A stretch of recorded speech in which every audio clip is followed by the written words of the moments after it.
and welcome to FIBA Women's Basketball World Cup 2026 qualifying tournament.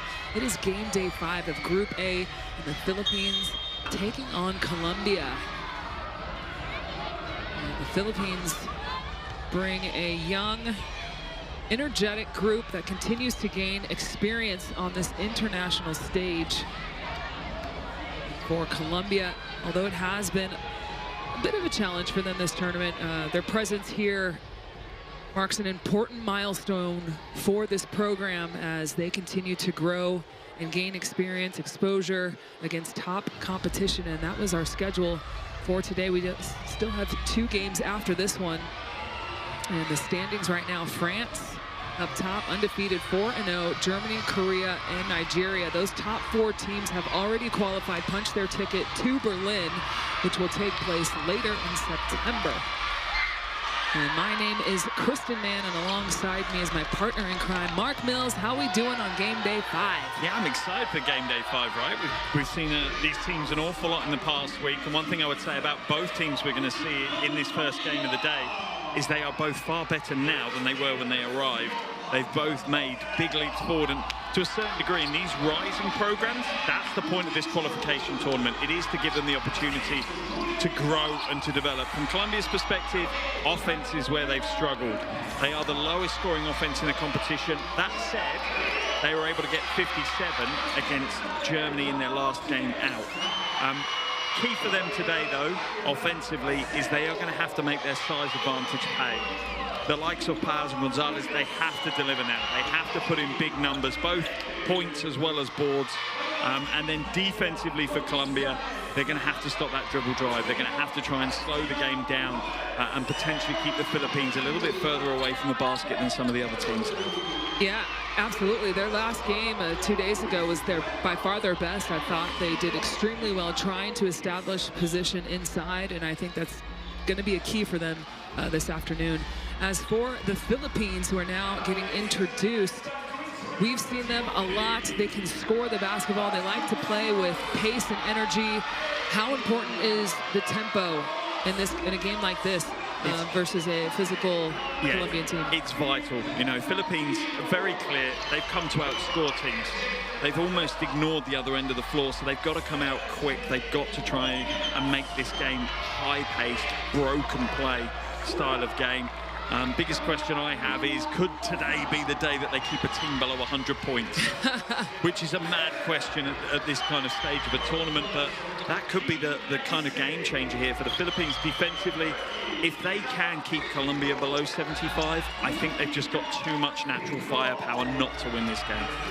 Yeah, to be honest, I would be shocked if Colombia did get 75 points, considering that they've averaged around between 40 and 50 this whole tournament. But you never know. It's the last day. Obviously, both teams trying to get the W this afternoon. But right now, we're going to take a short break for both national anthems, and we will be right back.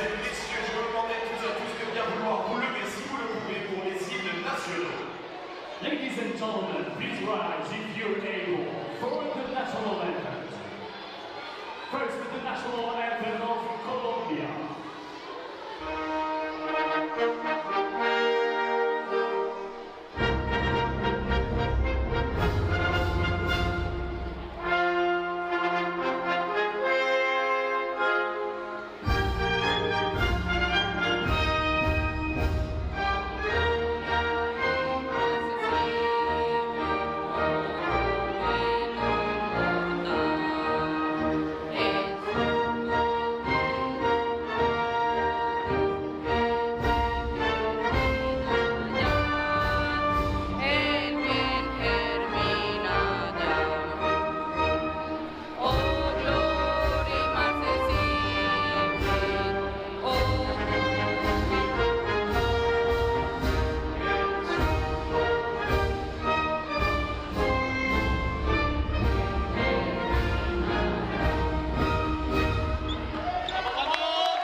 national anthems are done.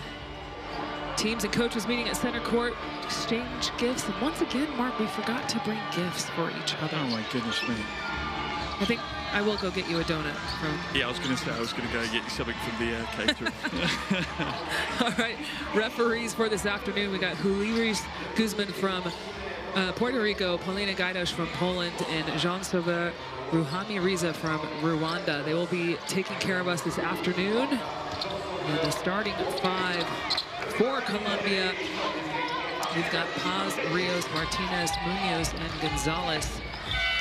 And that's a strong five. That is a strong five. There's no two ways about it, and it is the size of Paz and Gonzalez. Yes. And I'm sure from Coach Cuenca's perspective, that's what they'll try and lean into today. That's the area of the game where they can actually have a real advantage today. And I hope Coach Cuenca is proud of what his team have done and delivered this week. They have kind of found more and more of their identity. They have been more competitive as the week has gone along. I mean, how can you not be? But baby steps, that's all it is.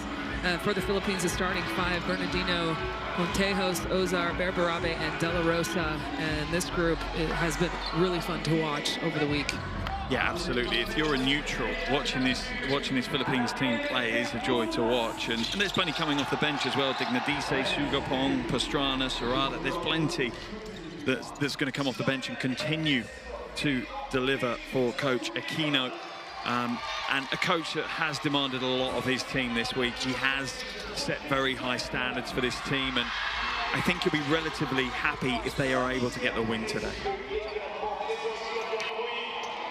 Quítale la mano derecha, que aquí busca mucho el ataque por la mano derecha. Jennifer va a ir con la tiradora, con el 7. Manu va a ir con la armadora, con la 11. Lo mismo, llevemos a la mano débil todo el tiempo. La primera ofensiva vamos de una en el cuadro. Dani, de este lado, y Juli de este. Jennifer empieza saliendo y Mabel abre. Regresamos, buenas pantallas y vamos a tratar de llegar de una vez aquí al alto bajo. Second, right? Right? We'll double. We'll wait for that to go with us to double. Okay, guys, clear? Clear tayo, huh? And then rotate, rotate, rotate, rotate. And then go match up again. Clear? Match up tayo ulit, huh? Watch out again. On the side we can switch small to small, big to big. On the first one, go through. On the second one, yellow. Nice, yellow. All right, come on, clear. Box out, and let's go run. Come on, let's go. Start strong, start strong, start strong. Together on. I think the final words were at there, box out, let's go run. If there are two keys today for the Philippines, it will be that defensively. Just secure the boards. Colombia will need second chance opportunities to win this game. If they are limited by Philippines boxing out hard and pushing the pace of the game, then that could be the recipe for the Philippines to pick up the win from these two winless teams right now. Yeah, I have to agree. That's their key for sure, is to try and push the tempo, get out and run, score a lot of points. Yep.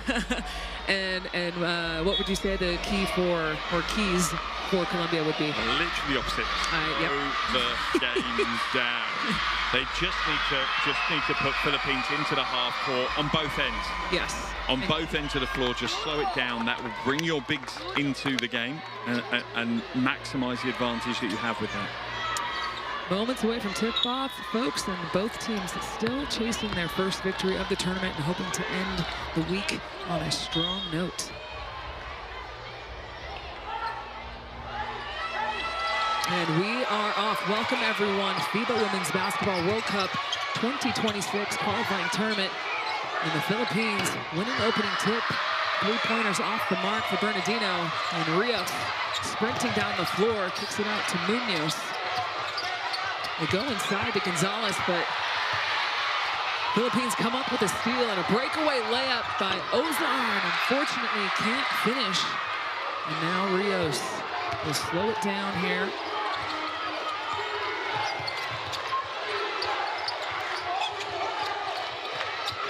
Munoz off the curl. That one's off left. Now Berberabe looking to attack.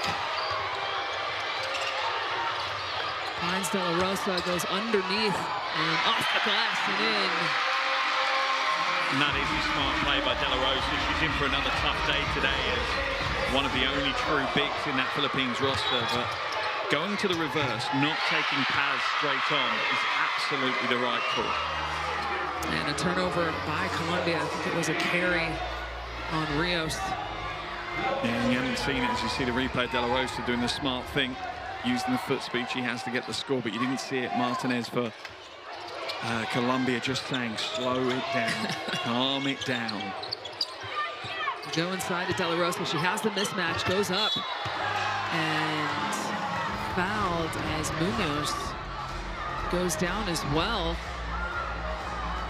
Yeah, I think she came down on Munoz's ankle and it flipped. So again, from your perspective, one you're not going to watch. I'm not watching. Yeah. Let me know, Mark, how it looks. Okay, I'm on ankle watch. Hey. Yes, it was right at the end. She landed on the back of that left foot. Thankfully, she seems to be okay from it. She's going to walk it off. There's no way she's stepping out of this game. A chance to bring Colombia what would be their first ever win at a World Cup qualification tournament. So like, there's no way. Yeah, not a chance. De La Rosa at the line. Hits the first one is 45% from the free throw line this tournament.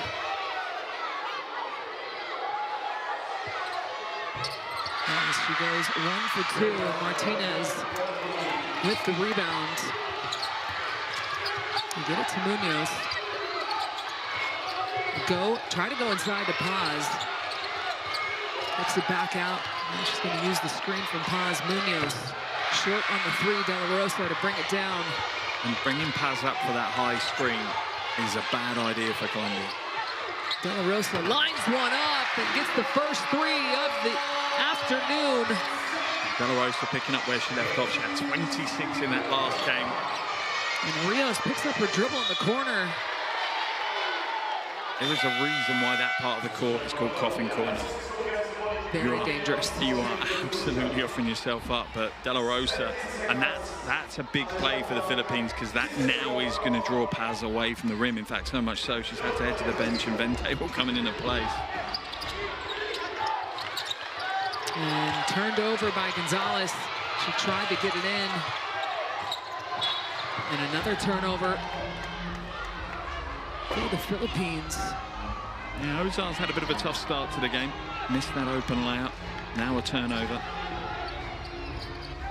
Also might have gotten away with the travel, but who's counting? Rios skips it to Martinez. Corner 3 ball off the mark, but rebound by Vente is there, so she gets fouled. She'll head to the line to try to give Colombia their first 2 points. Yeah, and De La Rosa picks up her first foul. That's probably even more important than Vente getting to the line.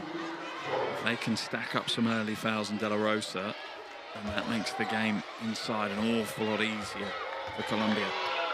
And De La Rosa has struggled with foul trouble the majority of this tournament. Last game actually was the most that she's played. Yes. Yeah, it's the first game where she hasn't had a minutes limited by foul trouble. She's averaging 3.5 fouls a game, so that tells you straight away she's not been on the floor as much as you would expect. And De La Rosa comes away with the block, but ball will stay with Colombia. Running out of time, though. Rios has to do something. Kicks it out to Gonzalez, quick trigger. And there's a shot clock violation.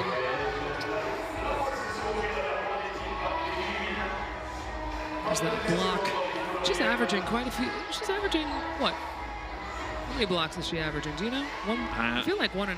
1.5 blocks a game, but she had 3 against Korea in the last game.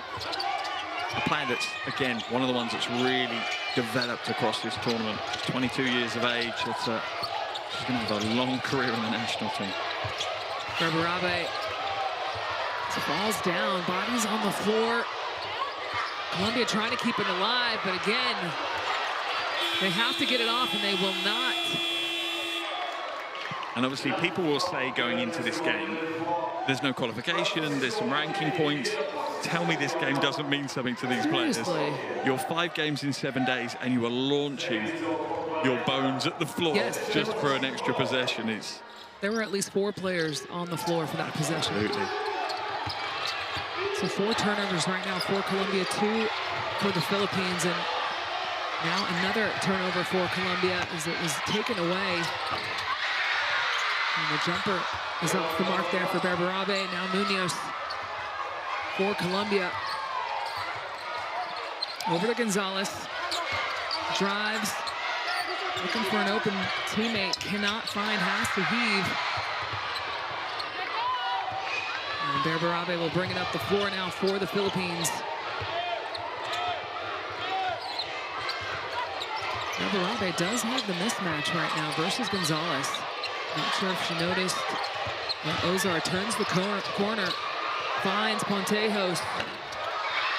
That 3 is no good. And Rios will bring the ball up for Colombia. Obviously a little bit of a slow scoring start for both of these teams. And another turnover for Colombia. 6th turnover of the game, and you know, this has been one of the reasons Colombia have struggled to put points on the board. You know, they're averaging 18 turnovers a game. Right now they're probably going to be in the mid-20s if they carry on like this.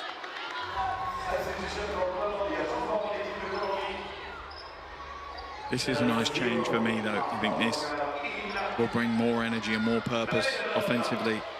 Moscarella, Yes, 18 years of age, coming into the game. What a tournament she's had. And Caicedo plays with real purpose every time she's on the floor. Yeah, we haven't seen much of her, but she is just fiery. Berberabe puts it to Pontejos. 3-ball up and in for Janine Pontejos. She's a real outside threat. Any team that scouts against them, Pontejos will be one of the top in the list. Gonzalez lines one up. That one's heavy. And that would be a foul. Is that on De La Rosa? No, I think it was getting caught as she came down with the rebound. But Pontejos has one of the quickest releases in this entire tournament. Cannot give her a centimetre of space, or she will get that ball away.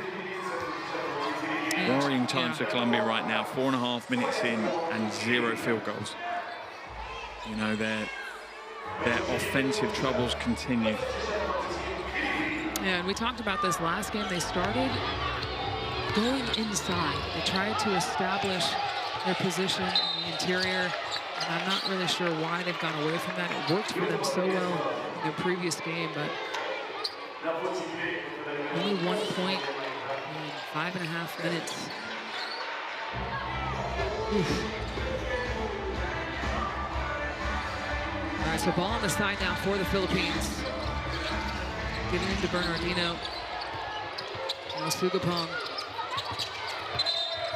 And an offensive foul, legal screen on De La Rosa. That is 2 for her. I feel like we sound like a broken record. But we've seen this with De La Rosa throughout this tournament. You know, game day 1, 2, and 3, she had problems setting those screens. She was getting called for offensive fouls all the time.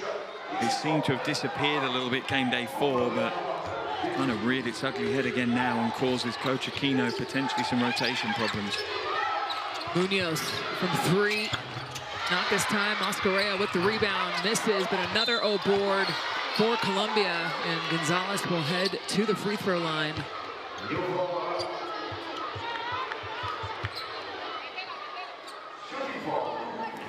Coach Aquino going to make the change now. Yeah, absolutely. You have to at this point. So Serrata comes in for De La Rosa, and Pastrana also onto the floor. For me right now, if I'm Coach Aquino, De La Rosa being on the floor is going to shadow Paz. And, you know, Paz showed in that game against Germany that she can, you know, put in a big performance inside. She had 17 points in that game. And, yeah, right now, if Paz isn't on the floor and De La Rosa is in foul trouble, she doesn't need to risk more fouls at that stage. Sugapong. Looking to be aggressive Falls down, though. Bernardino now looking to take Mascarella to the basket. Tough shot, and she's fouled.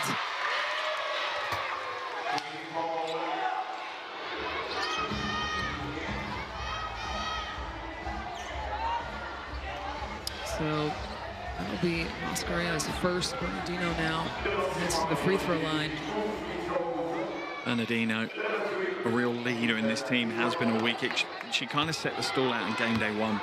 I'm going to step up. I'm going to deliver. I'm going to, be there when my team need me.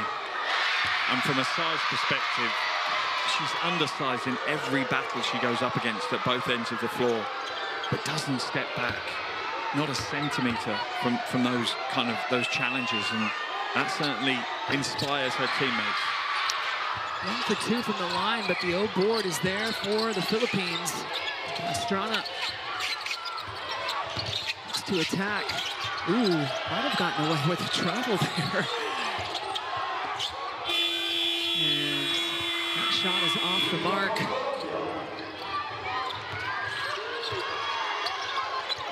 Munoz will line one up again, and finally gives Colombia their first field goal with just a little over 4 minutes left here in the first.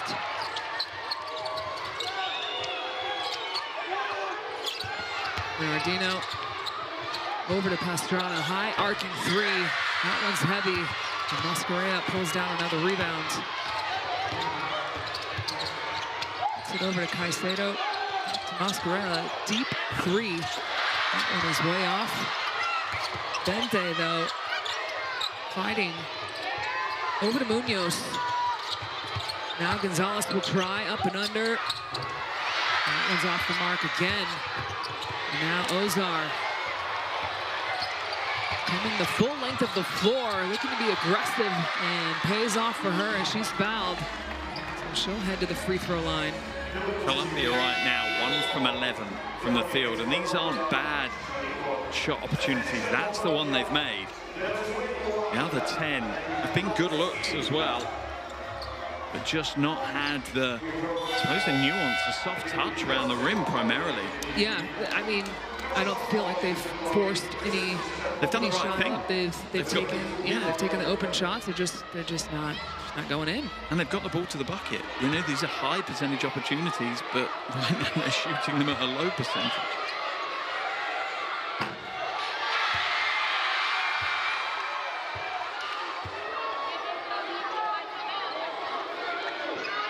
Ozar, which is just about 7 points a game, 2 rebounds. Has been a bit of a spark for them. Misses.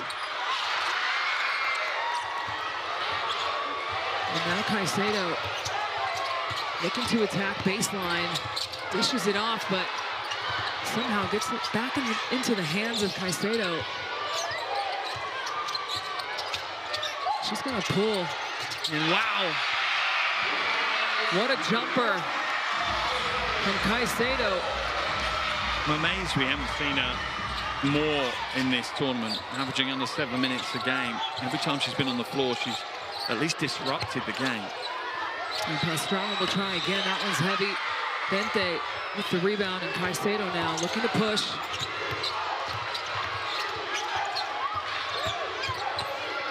Off the glass and in, and she ties it at 10. So quick, the lateral movement, that little pocket dribble to draw the defense out. Beautiful. Sugapong now has the mismatch. And the help side defender, Mascarella, comes over and knocks it out of bounds.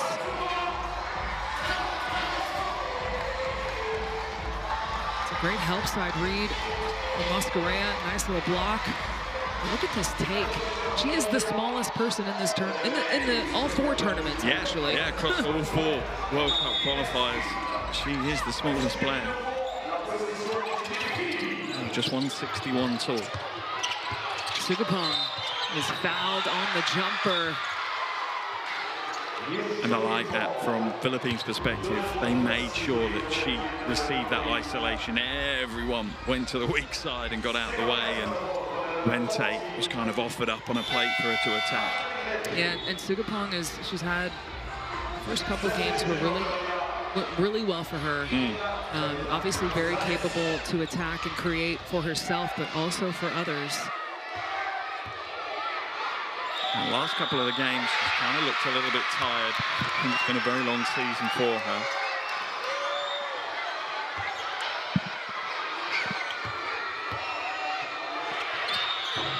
And makes both of those free throws. So now Lopez with the basketball. I do wonder why they brought Casado out of the game. They go high low to Gonzalez. It comes up short, and I could not agree with you more. I'm not really sure why. Unless it's an injury situation that they're trying to nurse and work, you know, manage that workload through it. And the runner by Pastrana goes down for the Philippines.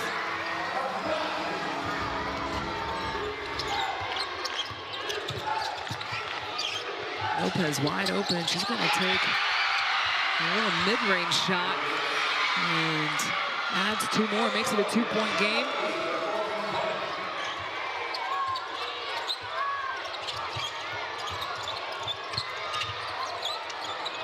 Sugapong, another pull-up for her. That one's off the mark. Lopez brings it down. It's a Delgado. Drives baseline, tries to pass it inside. Somehow stuck with it, and Lopez is short, but nobody boxes her out. Now Delgado will try from the corner. That one's way off. Another offensive rebound for Gonzalez. And tied up at 14. The timeout on the floor for the Philippines. Have to imagine he's not happy with all these offensive rebounds. Yeah, it's difficult because the offensive rebounds normally have come from the fact they're undersized. Not this time. You know, a lot of them are coming from guards just getting in the right spot at the right time. And be interesting to see how they counteract that now. All you guys want is make the basket. We're not playing defense. Don't play defense. Box out. That's what you talk about, Karina, right? Box out, and then we run. We get the opportunity to score. Okay? Long shot, no rebound. Again, big guys popping out. Huwag nyo lapitan. Don't get them anymore. Nayaman siya dyan. Diba? Right? We can switch if you want to. Clear? We're not doing yellow also. Come on, you got it though. On offense, move around. Big side, clear out. Together on 3. 1, 2, 3. You're not playing well. Come on. It's Colombia right now staying in this game with 8 offensive rebounds in 9 minutes of play. That is enormous. Yeah, it's huge for them. And again, this is from Colombia's perspective, looking just at the scoreline alone, this is a great first quarter so far. You know, holding the Philippines, a team that don't struggle to score the ball to 14, and having 14 of their own, that's not too shabby. Yeah, Coach Cuenca would have accepted that probably at the start of the game. Sure. That's a good first 9 minutes.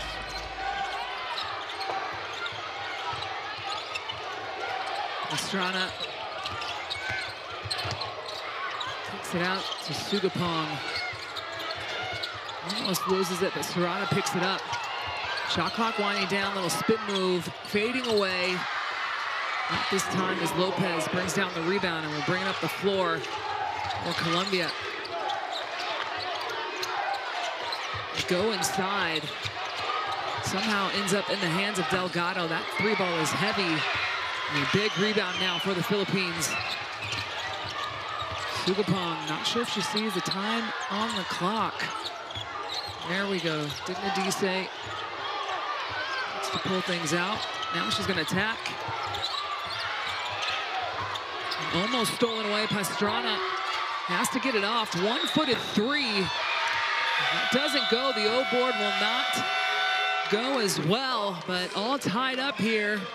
After 10 minutes, Philippines and Colombia, 14 apiece at the end of 10 minutes. And we expected this one to be close. You know, there's no two ways about it. Completely different teams. One that focuses on offense, one that focuses on defense. And they've kind of met somewhere in the middle right now. Colombia have reduced how potent the Philippines dribble drive offense is, and got their own offense up and running. So right now, a tied ball game at the end of one on this scoreline is probably more successful at Colombia than the Philippines right now. I think De La Rosa getting into foul trouble early has had a big problem. Yeah, for sure. Absolutely. They definitely miss her presence on the defensive end. I mean, is the Philippines' tallest player. But yes, both teams right now shooting about 25-26% from the field. The difference right now for Colombia is their offensive rebounds. They've got 8 right now. However, at the same time, they do have 6 turnovers. So some slight adjustments that they need to make. But Colombia, you've got to be extremely happy with how you've played in that first quarter. They're just not making shots. Especially after such a slow start. Yeah. You know, what was it, 10-1? You're right. Score it was, yeah. You know, so to go on a 13-4 run is what you needed. All right, folks, get your phones out, scan that QR code to download the app. It's Courtside, $18.91 for all your stream schedules, live scores, highlights, anything you could ever need for basketball. And once again today, before we jump back into the basketball, I want to say how amazing the local school groups have been in this arena. And looking around me, they've drawn, so we've got one group in front of us up to the left behind. I think it's a Colombia bench. They've got Philippines flags and Colombia flags. Yes. We've got to the right loads of noise. Behind us, absolute chaos. It's been an amazing atmosphere in every game we've had.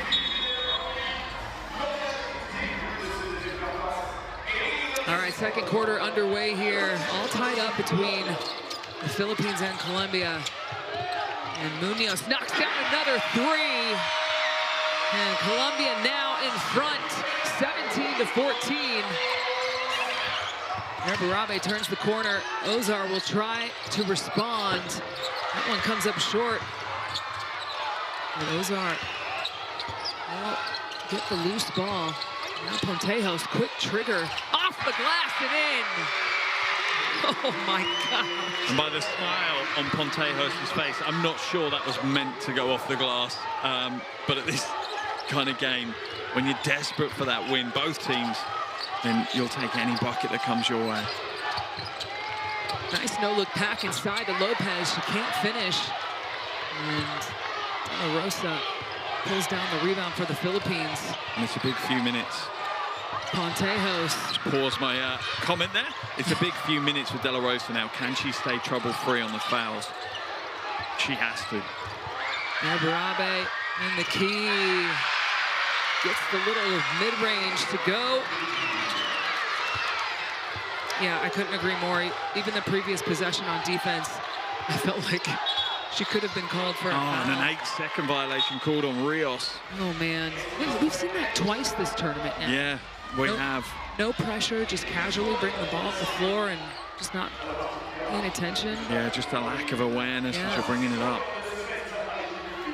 There's that second triple from Munoz. He's the bank 3 from Pontejos. When you're a shooter, though, you just seem to find a way. Yeah. And to be honest, on paper, it's all the same.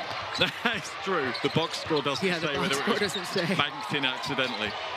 They go inside to De La Rosa, turnaround, and she's fouled by Gonzalez. And she goes flying out of bounds. And it's only Gonzalez's first foul, but I like that little bit of a controlled aggression. Sealing low. Yeah. And drawing that foul, because let's be honest, Colombia's bigs haven't been short of foul trouble themselves this tournament. So now Bente comes back in. And comes in for Lopez. So now you've got Bente and Gonzalez inside. Bernardino is going to be asked to step up again and play a legitimate 4 with those two on the floor. I feel like she's been playing the 4 all tournament for the most part. I think she's reveled in it almost. Yeah. Do you know what I mean? I think she revels. She looks up and sees the player next to her with 20 centimeters on her, and she's like, okay, that's that fine. just means I'm going to work hard. Yeah. it doesn't faze her one bit. No, not at all.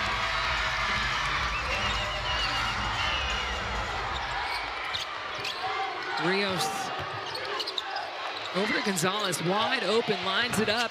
Looked good from here, but it was heavy. Now Pontejos on the run. Gives it to Berberabe. Nice little hesitation for Berberabe. Oh, beautiful move to the basket. Yeah, and you're right, that was all about the hezi at the top. The whole defense started moving towards her. That was nasty. Wonderful play. And Coach Cuenca, no real choice right now, has to call a timeout as the Philippines have started this second quarter beautifully. Look at that pass fake as well to open the lane up fully. Being able to execute those little details when you're playing at that speed, that's a real difference maker at this level. All right, 22-17 for the Philippines.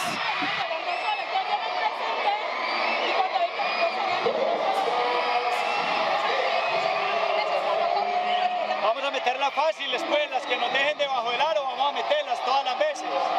Y sin esos errores, Manuela, te tenés que activar. ¿Cómo vas a perder 8 segundos para pasar la pelota por la misma cosa caminando? Hay que jugar rápido. Vamos en cabeza de una. Por el lado de acá, donde Jennifer. Vamos a darle esta pantalla a Cata. Que esta sea Daniela y que Cata nos caiga. Si nos va con ventaja, vamos a atacarla a la poste de ellas, que ya tiene 2 faules. Y vamos a atacarla duro para ir al aro. Si no, tranquila, ponemos la pantalla y lo que continuamos. Presiona. 1, 2, 3. Estamos ahí, estamos ahí.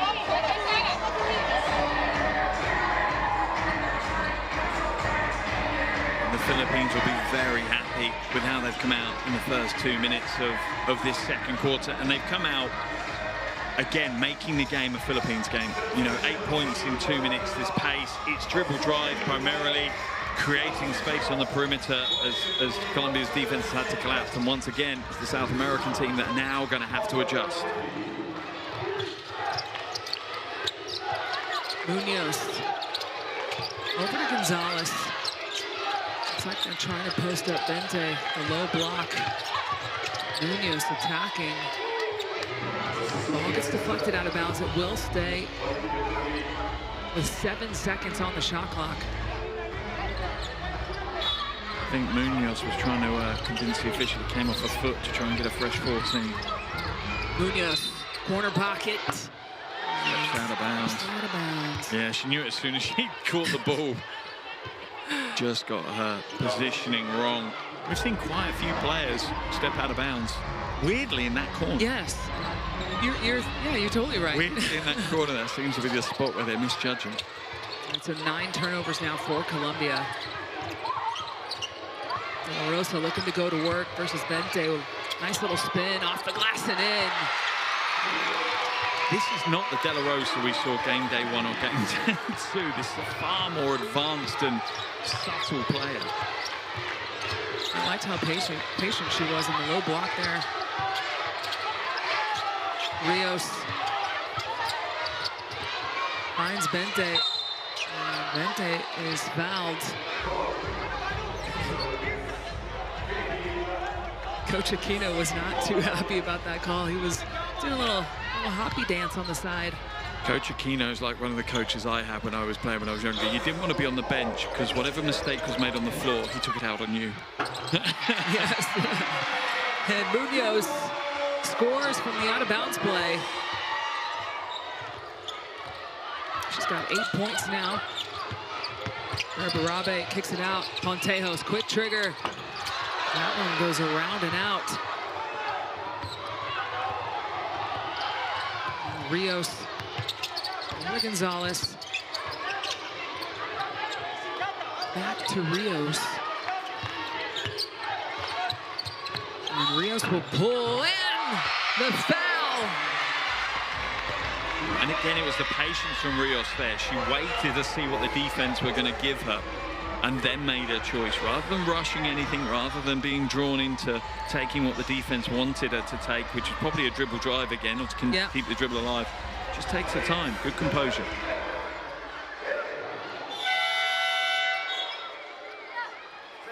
Montejo's will head to the bench, and Pastrana checks in. One shooter out, one shooter in. Exactly.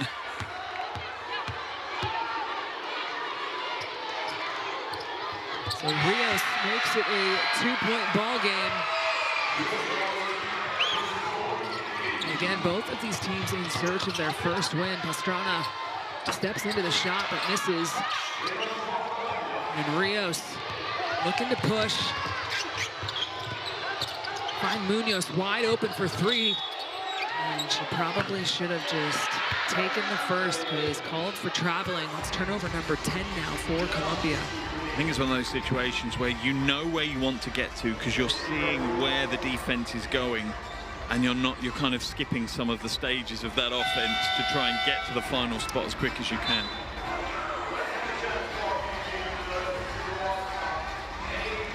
So Ozar will catch her breath on the bench. It's a hard concept for a lot of players where you say, we want to play quick, but we don't need to play fast. Hayne looks to drive, kicks it out. Pastrana, very short, and now Munoz.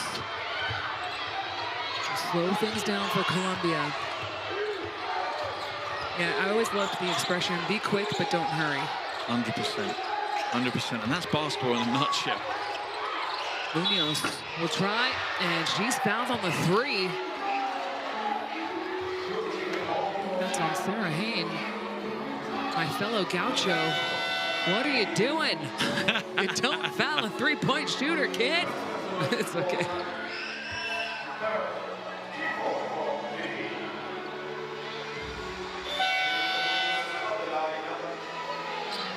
And Sugapong will come back in. Martinez heads to the bench for Colombia. But chance here for Colombia to take the lead. And both of these teams in search of their first win. It's been a challenging week for both teams, but as you said in pregame, we've seen improvements on both sides, both of these teams throughout the whole week. Yeah, I think one of the biggest improvements is, to a certain degree, the belief. As the games have gone along, as they've seen phases where they're competing to, you know, by rankings, what are some of the best teams in the world, I think they've started to realize they kind of belong here. This isn't lucky. This isn't, you know, anything other than the hard work and the quality that they have shown in their respective continental competitions. And they've earned the right to be here. They've earned the right to play on the big stages now. And 10 points now for Munoz as we're all tied up at 24. Sugapong.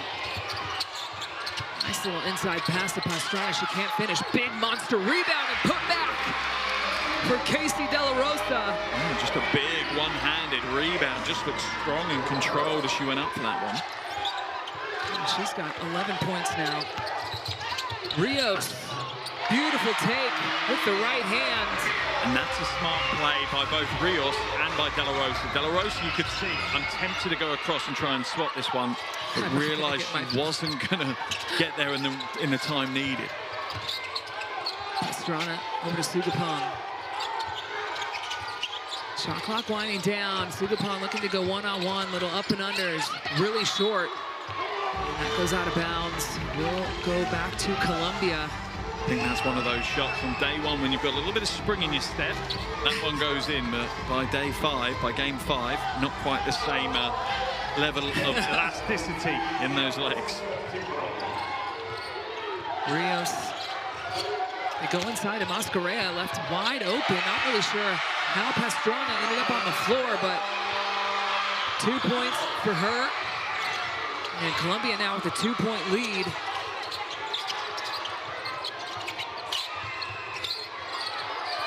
Hayne will pull from deep. That one is heavy. Rios, again, opportunity here for Colombia. Try and extend or build on this lead. Munoz drives and is fouled on the dish off.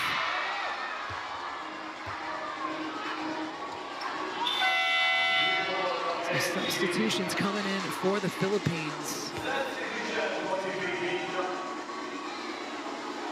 Well, just a little bump. Mascarella. I didn't feel like it was that much. I think the size difference is obviously just quite considerable, and if you're Pastrana, you're trying to find any advantage you can find in that situation. Mascarella from downtown. Not this time, but almost another rebound offensively. Almost. And foul away from the ball on Pontejo, so Colombia will head to the free throw line. I think it was Serrata. Oh, Serrata, excuse me. I think I just assumed it was Pontejo's because her body language was kind of like, oh, man.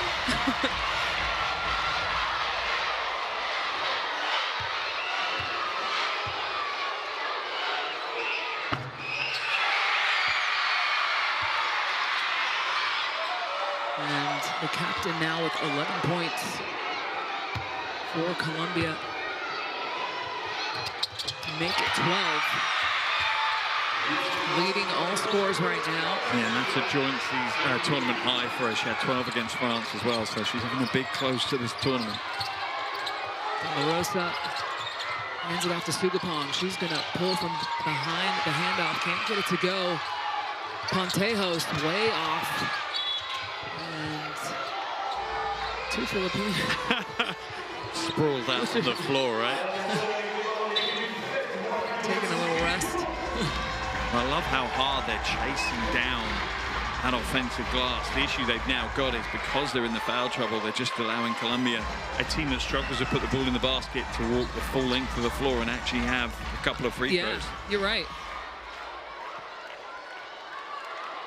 And Mascarella's only shot 40% from the free throw line in this tournament so far. Just shot the ball better from outside the perimeter.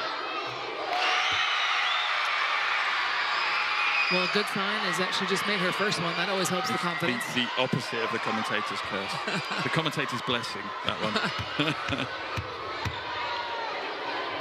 And it goes 2 for 2. And a timeout on the floor for the Philippines as Colombia now with a 6-point lead, 32-26.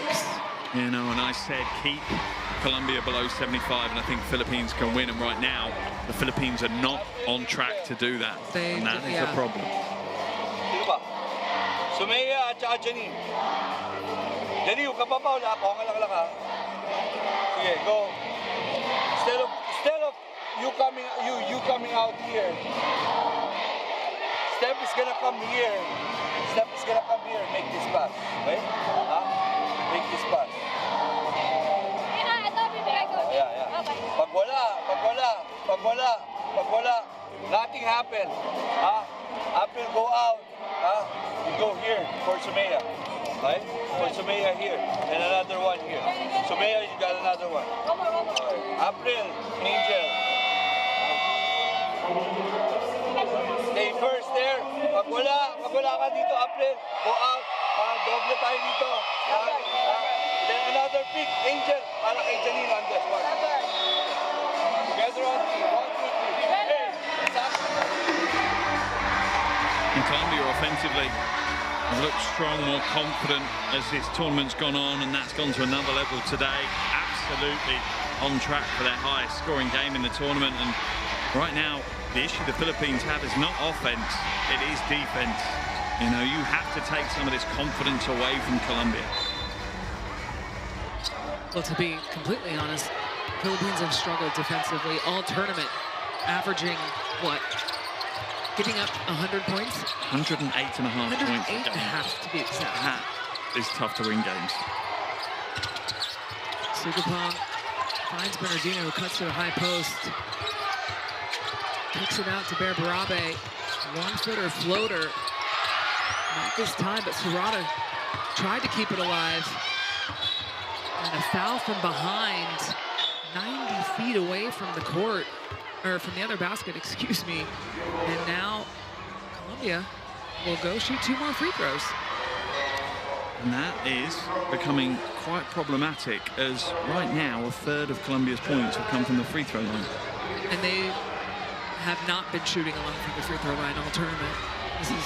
No, not at all. They're averaging 13.5 attempts a game, and this will be attempt 13 and 14, and we've still got 23 minutes of the game left. They are not a team that intentionally push you into fouls that get them to the line. They haven't been. But almost inadvertently now, that is how they are winning this game relatively comfortably.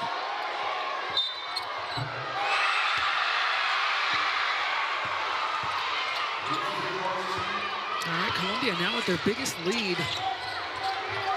As Rios now up to 7 points. Pontejos up top, gets it over to Sugapong. Does have the speed. Get it to the shooter. Two people ran at Pontejos, and she could not convert the two, and nobody picks up Munoz on the other side of the floor, and Munoz makes it a 10-point game. And you have to think back, and it's a long time ago, but at the start of this game, Colombia were down 10-1, and now they lead 36-26. This is a real worry for the Philippines, because I don't know if they do have the ability to turn up the defense. I don't know if they have that in them.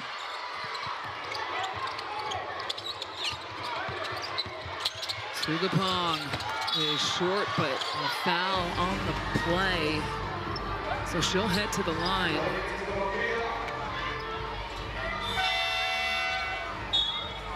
And that will be on Mascarella. That's her second. As Munoz heads to the bench. And Caicedo comes back in for Colombia. And yeah, the biggest lead for the Philippines earlier was 8 points. That was to start the game. And Colombia have just dug deep. Continued to be relentless on the offensive glass. And you have to be impressed with Colombia. You know, you're entering the final game of the tournament. You've started slowly, very slowly. A lot of players would just kind of close down. They'd pack up and go, okay, let's see this game out and we can get on the flight home. Colombia have literally done the opposite. They've taken it as a motivation to drive them even harder.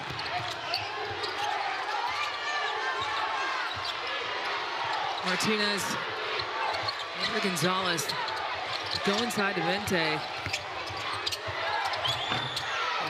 Off the mark for her, but Berberabe now with the basketball. Looks to attack. And picks up her dribble, so she has to kick it out.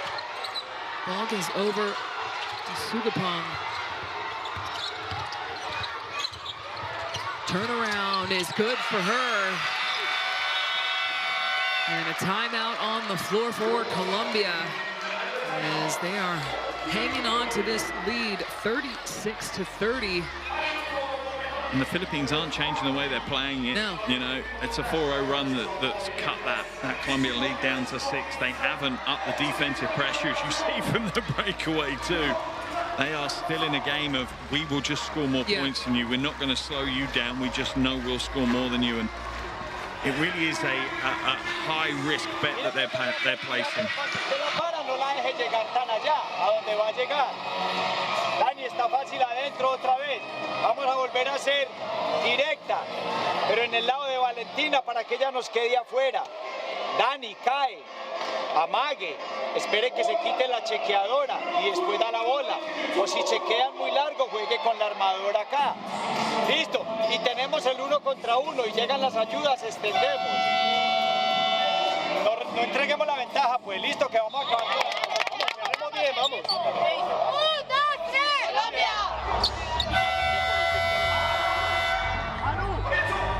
All right, so 22-14 this quarter for Colombia. Might be one of their highest scoring quarters. Yeah, this tournament. Yeah, that quarter is more than they've scored in some halves in this tournament. So, and they have got better. Like I said, their high scoring game prior to today was 57 points in their last outing. So they are finding more and more offensive rhythm as this tournament carries on. But right now the Philippines are kind of allowing that to go unchecked. Caicedo over to Rios. Caicedo gets it back and is fouled, so she's going to go to the free throw line. She a ton of free throws. She is. More and more free throws coming Colombia's way.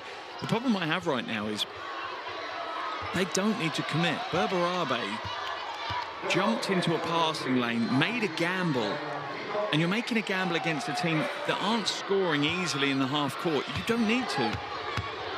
You don't need to make that gamble. You need to stay in front of the player. You need to just play good, solid, true defense. Yeah, keep in mind, too, that the Philippines, they're one of the youngest teams in the entire tournament as well. Absolutely, and you can kind of tell and you can see that, the way they're playing. They're playing with so much energy, but maybe lack a little bit of composure at times. 6 points now for Caicedo, who's coming off the bench, and Sugapong drills the three for the Philippines. And that could be important for the Philippines. Sugapong was really important at the start of this tournament. Showed out early. Game day 2, 21 against Germany. She can replicate that level of performance here. That could dig her team out of the hole. Rios drives and finds Gonzalez. Tough shot in traffic for Gonzalez. And an offensive foul. That is on Bernardino. Legal screen.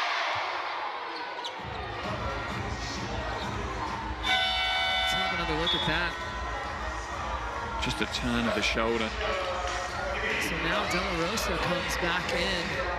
And both De La Rosa and Bernardino on 2 fouls. Two fouls, yep. It's kind of pick your poison on which player you're going to put up and off it now, really.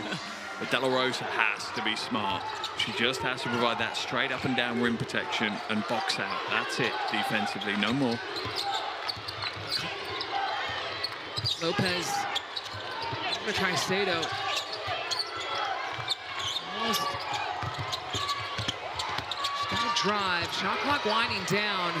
Finds Rios open for 3 up top, and that hits nothing. It will be a shot clock violation as that goes out of bounds. Yeah, and poor decision making for Caicedo there. Gonzalez had pinned De La Rosa down in the low block. De La Rosa is important. They need to try and pull another foul off her. Should have just been nice and easy. Feed the low block and get out of the way.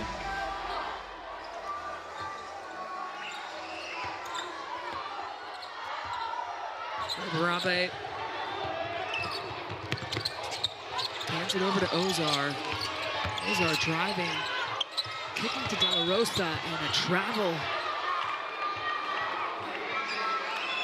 Coach Aquino, head in hands, is living every single possession for his team right now.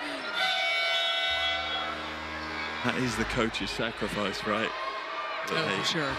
They take every elbow, they dribble every pass, they go for every rebound, but they can't do anything. Can't do anything. What can you do from the side? All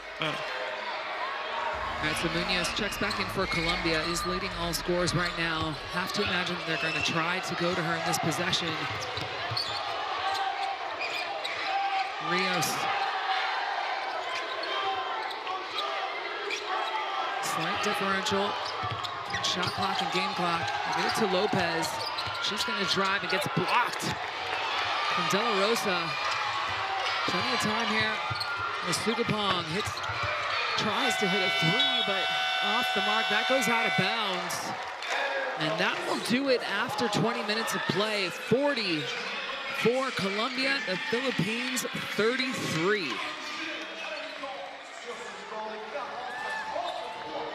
Well, that is a super entertaining first 20 minutes of basketball. Looking at the slate of games on this last day, we thought all games could be competitive and intriguing, and this first one in the first half has certainly lived up to that. Hasn't been a great shooting display. It's more about getting the ball inside for Colombia, crashing the offensive glass. Look at that, 29-19 on the board. That's a problem for the Philippines. And from the Philippines' perspective, it is about that aggressive dribble drive. That's what's getting them back in this game. Yeah, and Colombia, 40 points at half. That is enormous for them. This last quarter, they scored 26-19 over the Philippines.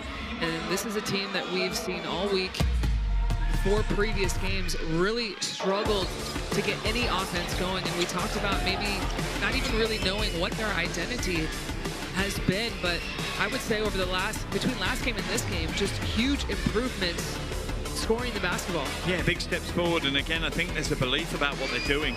I don't think they're particularly changing their style or how they're executing, anything along those lines.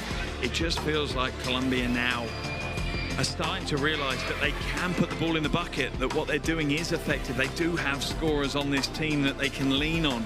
So like on that final play, Rios intentionally went to the left because she knew Munoz was the hot hand. She wanted to draw Munoz's defender into the mix. So they're making smarter plays now. They're reading the game a little bit better than they have. And for the Philippines, they still want to just try and outscore you. Yeah, I don't imagine that they're going to make any adjustments defensively. I mean, we haven't seen them do that so far this tournament. They're just going to try and change some things offensively and hope that they shoot better in the second half. Well, they scored 84 against Nigeria, so they absolutely have it in their locker to deliver an 80-plus point game. But I still hang on what I said pre-game, that really they need to keep them below 75 points. If they do, then they probably will win this game. Well, both teams in the locker rooms right now discussing whatever adjustments can be made. So stick around, folks. Halftime here. We will be right back. Colombia up 7 versus the Philippines 40-33. We will be right back. This isn't a moment. It's a time unlike any before. It's not a request, not a maybe, not a someday. This is now. Feel our presence, built on strength and drive. Not rising, we are arriving. Not hoping, but owning. This isn't a moment, it's movement. Constant, relentless. Every cut, every pass, every shot. Earned. Taken. Undeniable. The future, it's already here. Forged in sweat, Ruled by queens. When we move, the whole game shifts. And we're unstoppable in all directions. We own the game.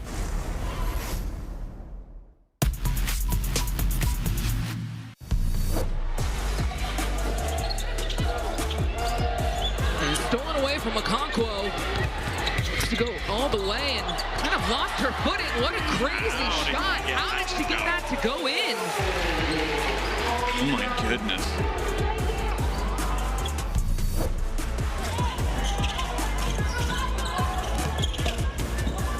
Step back three for Xanda Rossini, and what a bucket from your veteran.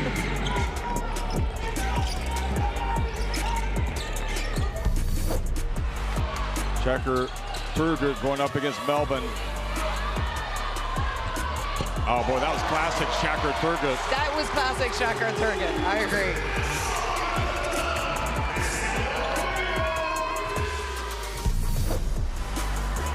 Shayujia will get up the floor quickly here. Foul will send it to the stripe. Went with the left. Some sort of finish from Shayujia right on the buzzer and trying to extend the margin. Kicks it out. The extra pass around the horn. Finally stops at Kelsey Plum, and she puts it in for three. And this team is on fire from three.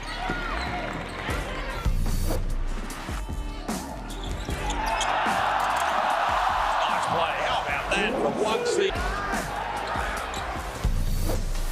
Clock down to 8. They get it to Takash Kish. Takash Kish goes in. She goes under. And she's fouled. The captain has done it.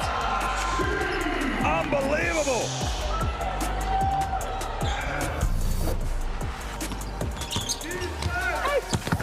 Players and Julia Lamar with a statement block.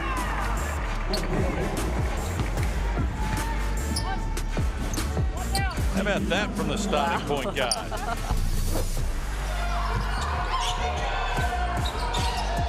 That's back for the three. Good! Incredible! And Argentina go back in front. As Jeff says, are you kidding me? outstretched arms of Takash Kish. Tofeono has gotten it done in the key all game long and blocked by Angel Reese. Ray Burrell drives over to Reese. Reese off the glass for 2 points. Angel Reese getting it done on the defensive end and finishing it off on the offense.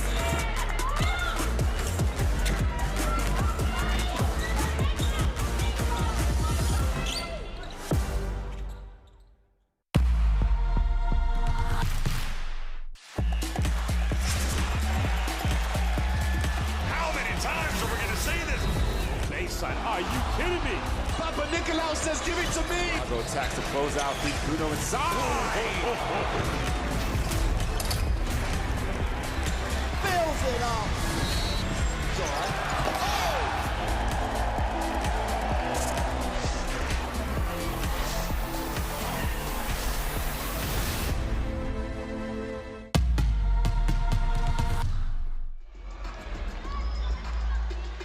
All right, everybody, welcome back. Halftime here in Lyon, France. Colombia with a 7-point lead over the Philippines, 40-33. And the top scorer for Colombia is their captain, Jennifer Munoz. 14 points, 2 for 4 from downtown, 2 for 3 from 2, and 80%, 4 for 5 from the free throw line. How clutch has she been for Colombia today? Yeah, well, there's a reason why she's the captain in this team.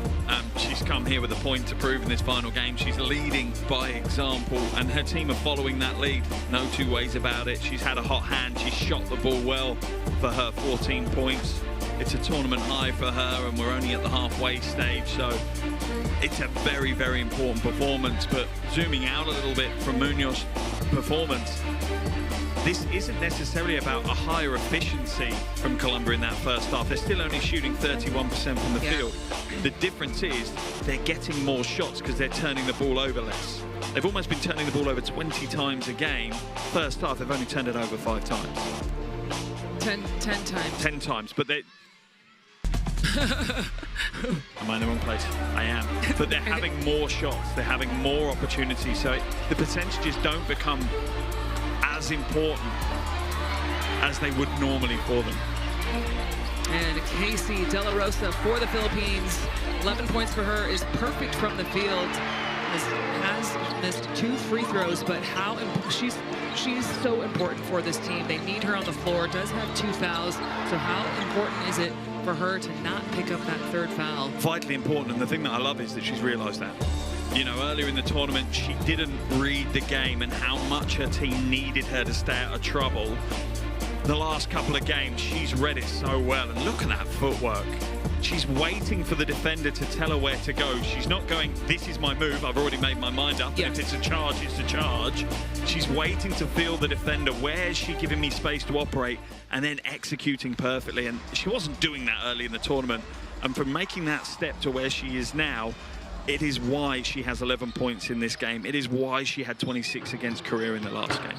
It's really funny that you say that, because I feel like a lot of young players predetermine in their mind, yep, this is what I'm going to do. This is what I'm good at. I'm going to spin move right here and then cross over. And no, you have to be able to move on the fly, read what the defense gives you, and attack from there. So, yeah, to your point. You ready for me to sound really old? It feels like it's a little bit of a 2K generation. It really does, in the sense of, that's a video game, right? I'm going to come down the court, this is what I'm going to do now. Yeah. It's that kind of vibe, whereas the players that excel, the players that become unstoppable, are those that look at the defense and are able to almost have the box score in their head as they're playing the game. Yes. How many fouls am I on? How many fouls are they on? You know, where is the weak link in their defense? You know, who's hot for us? That's when you become that unstoppable player, and a player that a coach has to have on the floor. Let's talk about both of these teams real quick and how much improvement we have seen over the course of this tournament. Obviously, it's the first time actually for both of these teams to participate in a qualifying World Cup tournament competition like this. So, I mean, how much you're learning so much on the international stage. Also, these players are developing in real time as they go along. It's huge, and it's exciting, you know. Yes, they've had some tough games. Yes, they've lost against some of the so-called bigger nations by reasonable margins. And to a certain degree, that's expected. But we said, I think, when we sat down game one with them, it's not just results, it's performances. That's what they need to judge themselves on, and that's, you know, that's what they're going to get from this. And both these rosters, there's plenty of young players in these rosters. They'll be back in 4 years' time at their next World Cup qualifier, and we won't be talking about this. Well, it's the performance, not the results. We'll be going, okay, how many games are they going to win this time around? Because they'll be so much further down their development path because of this week's tournament. Yeah, I couldn't agree more with you. And I've actually have enjoyed the progression that we've seen and we've witnessed on both sides with both of these teams. It's been a fun week just to see the little things, the small little victories for both teams, especially like right now, for example, Colombia. This is the most points that they've ever scored in the tournament. And we saw progressions from just 2 days ago when they, their previous game. Yep. And the same with the Philippines right now aren't playing up to their normal level of scoring offensively. But defensively, at least, right now, they're putting in a good side, performance, Colombia's not going to score. They're not on par to make 100 points, which is what the Philippines have been giving up. But no, there's lots of positives to take out of it. And don't get me wrong, before I get complaints, I'm not one for participation trophies. But neither am I. You're talking to the wrong person. I don't want either of these teams to leave the tournament without a win. It doesn't feel fair to a certain degree for how far they've come and how much they've put in. One of them is going to leave without a win, but you just hope that's the motivator. That's why I'm not a participation trophy kind of fan, because that stings, that burns. And next time you come back, guess what? You're not going to walk away without a win because you'll have worked so hard not to feel that horrible feeling again. And you have to imagine that that's something that both of these teams just talked about in their locker rooms. Like, we are 20 minutes away from pulling away with a victory in this tournament. So we have to imagine that the next 20 minutes, it's going to be crazy for both teams. That's a little bit high. And look at our scoring. We're only, the numbers that we want to get is not there. Okay? We got to be more aggressive offensively. Okay? We can't score on dribble alone. We could do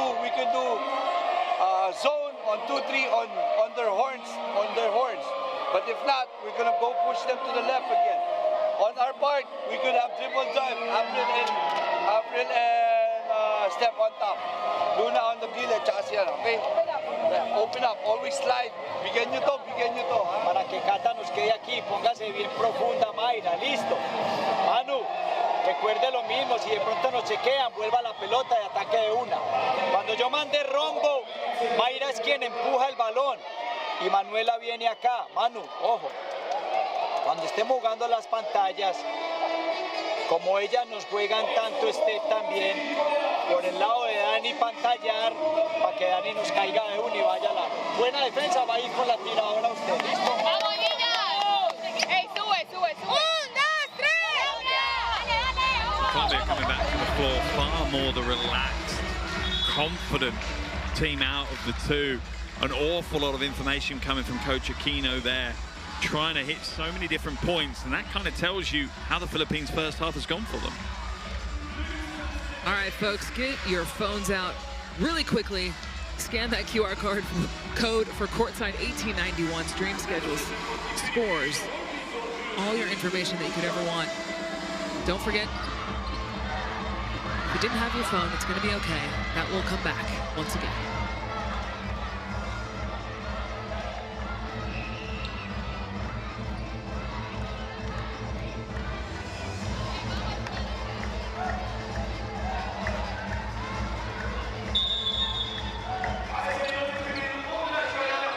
Welcome back, folks. We're here in Lyon, France for the FIBA Women's World Cup qualifying tournament. The Philippines starting with the basketball. And Ozar taking a tough shot, can't get it to go, but O-board is there. De La Rosa will pull from 3, and that one is heavy.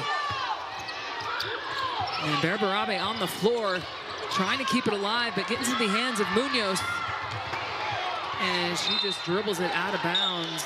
And Munoz has struggled a little bit. 5th turnover of the game for her. as influential she has been. And to be fair, you kind of have to put a little bit of a caveat to that. The ball has been in her hands an awful lot in that first half. So 11 turnovers now for Colombia. Berberabe with a pull-up is good. That's what we were talking about earlier. You don't have to hurry. Let the game come to you. A nice little spin move just created all that space. Gonzalez looking to go inside to Vente. Gets her own rebound and still cannot convert for two. Now Berberabe looking to push. Picks up her dribble in the paint, finds a cutting Ozar. Turnaround, no good, but De La Rosa also misses. Caicedo on the wing, looks to a drive aggressively, finds Bente, but goes through her hands. And Ozar is fouled. Yeah, unsportsmanlike. No play at the ball whatsoever.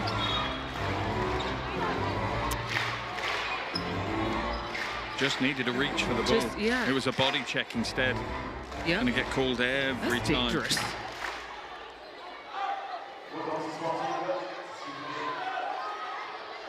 And that is a way the Philippines now can potentially tie this game up. Absolutely. And the Philippines have started the first quarter well. They started the second quarter well. That, you know, Colombia just a little sluggish coming out of these breaks. Ozar knocks down the first. Again, if you're just now joining us, both of these teams are in search of their first victory of the tournament. A lot of pride on the line.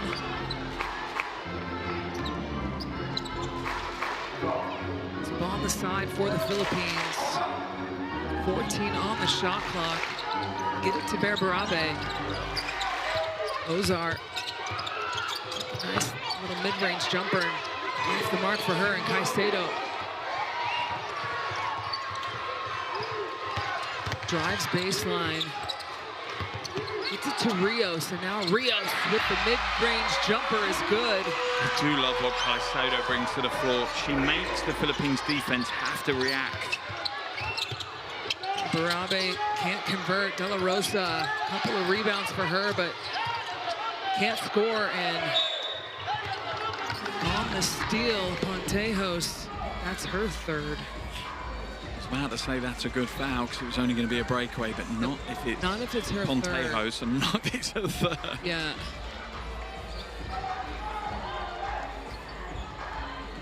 Rios, she's got a nice little mid-range game. I'd like to see her get to that a little bit more. Harry called though, turns it over. Yeah, that's turnover number 12, I believe.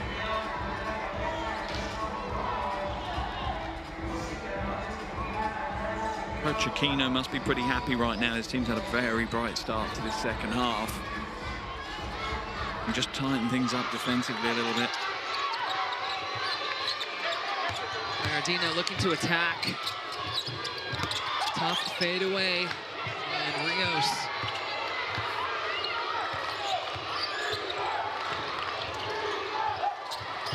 Stolen away by Berberabe. They've got numbers. Get it to Pontejos, extra pass to Bernardino. And that is the type of basketball that the Philippines want to play.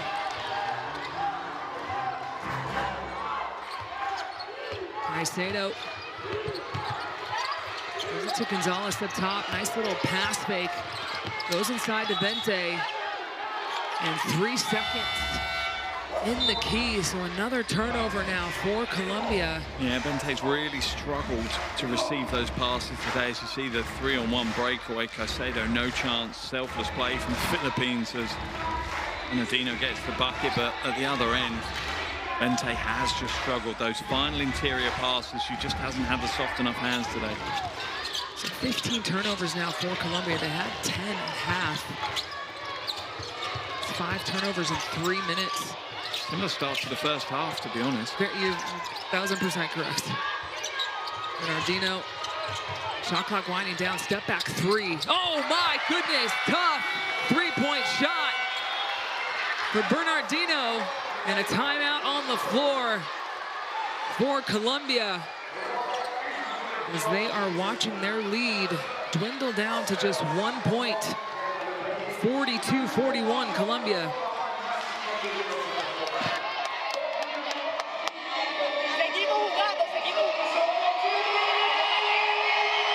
¿Con la armadora o va con la tiradora?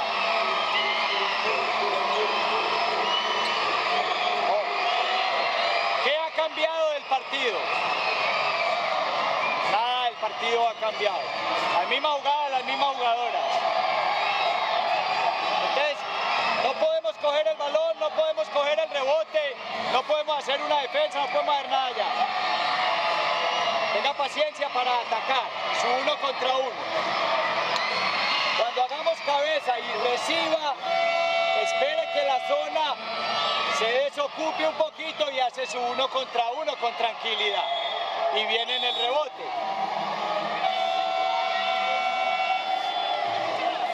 Vamos a jugar cabeza, igual en el lado de Jennifer. Y a la jugada que sigue vamos a hacer 23, ponemos a Marta. ¡Hey, dale, dale, vamos, vamos! ¡1, 2, 3!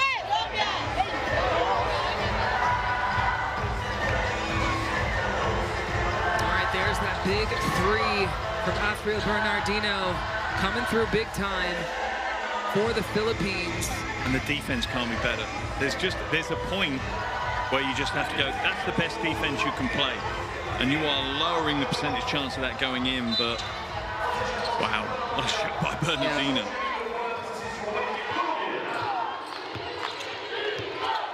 All right, so 1 point lead for Colombia. Gonzalez finds Munoz, who's left wide open up top. She's having a hot hand, but not this time. As De La Rosa. Rebound number 9 for De La Rosa already. She is, after those first couple of fouls, tuned in.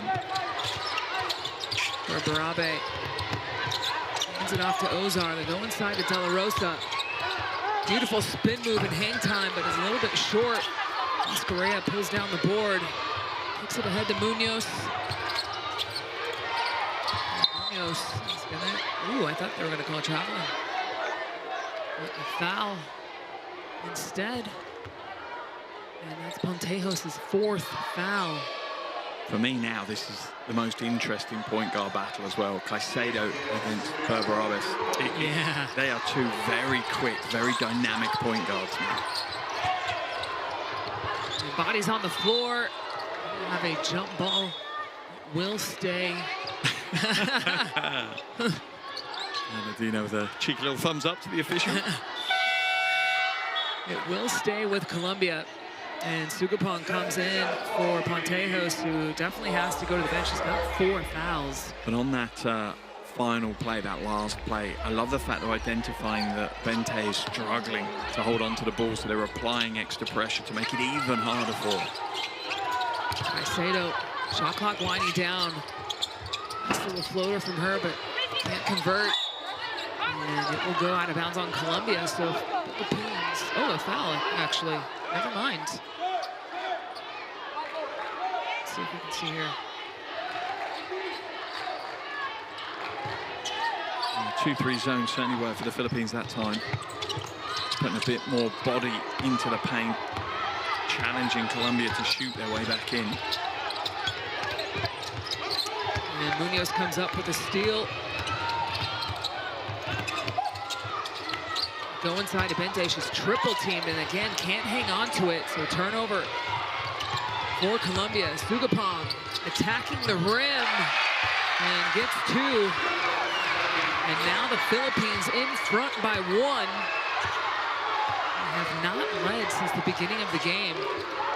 It's a 10-2 run to start this second half. Colombia just asleep here in the early stages. Sato. Reversal is not there, but Gonzalez comes up with the board. Caicedo looking to attack, and ball will go out of bounds. So it goes back to the Philippines. And I like that as a defensive stand, because you know she's going to attack the baseline. She doesn't want to come to the middle, because that doesn't give her the protection that the baseline gives her. So 17 turnovers for Colombia and 7 alone. This is deja vu of the first quarter. Yeah, it really is. It really is. It does feel like a complete replay of that first quarter.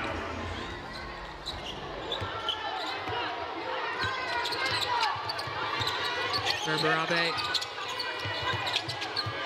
Get it inside to De La Rosa, taking the time. Almost loses it. Short on the shot. Dino's there to clean it up. And now a 3-point lead for the Philippines. 8 points now for Bernardino.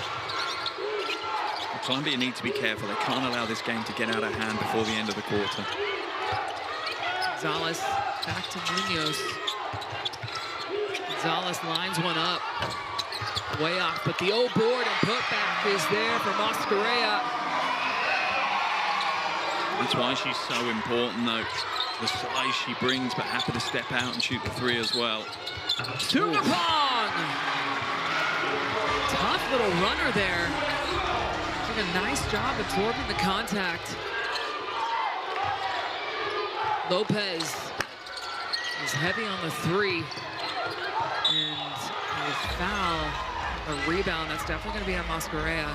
Love that box out by Ozar. Just chased and chased and chased. Even when it looked like the rebound had been sorted, she was still boxing out on that play. As you see the Sugapong drawing contact, just going strong.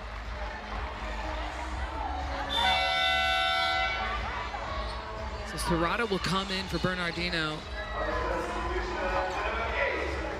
And that is Mascarella's third personal.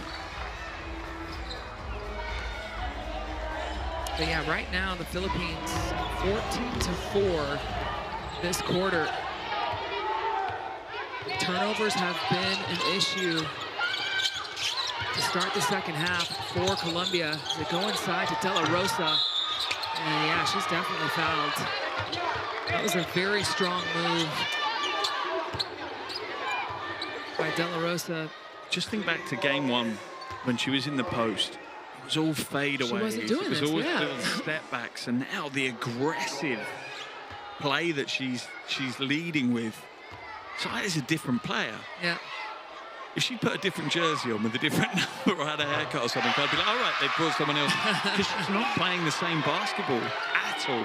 Yeah. It's got a completely different vibe, and you wonder, you know, is that something her teammates or the coaching staff have talked to her about and you know, proactively guided her and pushed her towards being more aggressive?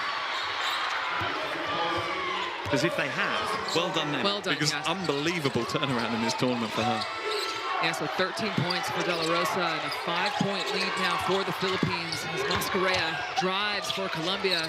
Difficult shot for her, but can't get it to go. Kicked ahead to Ozar. Jumper is no good, but Sugapong loses it. Now Munoz on the open floor, blocked by De La Rosa. My goodness me, that was an unbelievably athletic play. I was in my head going, just let her have the points, let her have the points. And a blocking foul on Lopez. We need the replay. We need the replay. I'd like that from lots of angles as well, because from this angle, it looked ridiculous, the block. Look here. Ooh, yeah, got it. Gosh, that's a her hang beautiful time, chase though, down. is so nice. And the body positioning to know that you're skimming behind the player, not to bring your arm down, to arch it over. Just more and more impressive as the game goes by. Third block of the game. And Sugapong. It's down the first one. Now some of the young fans we've got courtside as well who have not stopped making noise. It's wonderful. And she goes 2 for 2 as De La Rosa will try and catch her breath. I'm sure she's exhausted after that. Now this is a big ask for Serrata to come in, because Serrata now becomes the kind of main front court defensive presence for the Philippines. I think we just have an issue with the clock. Yeah, no shot clock up. But yeah, now the pressure is on Serrata to hold out wide, while Bernardino and De La Rosa grab a very well-earned break.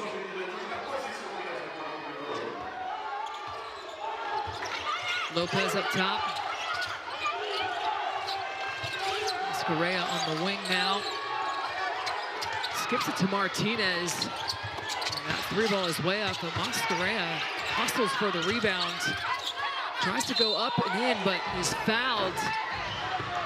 I love that. She skips the pass from the wing. Yep. Sprinted inside to get in position for the rebound. Yep. Really, really strong. What I also love is she's identified what I said. De La Rosa's not on the floor now. It is time to make hay while the sun is shining. You have to make the most of what is probably one of the less powerful lineups that the Philippines will have on the floor. You almost want to force Coach Aquino to bring them back in before the end of this quarter, draw some energy out of them so they have less for the fourth. Correa, it's the first free throw. Hasn't shot well from the free throw line this tournament, but does go 1 for 2.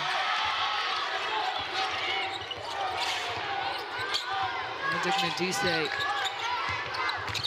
hands it over. Bernardino up top. Looking to go one-on-one. And can't get it to go. Lopez now will bring the ball off the floor for Colombia.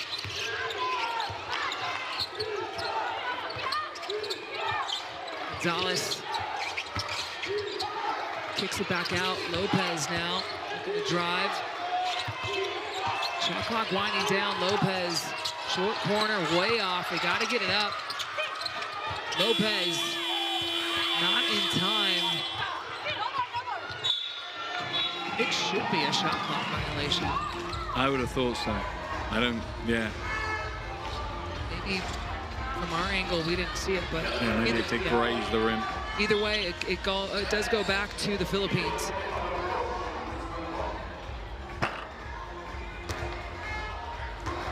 I think it's coach's challenge. Yeah.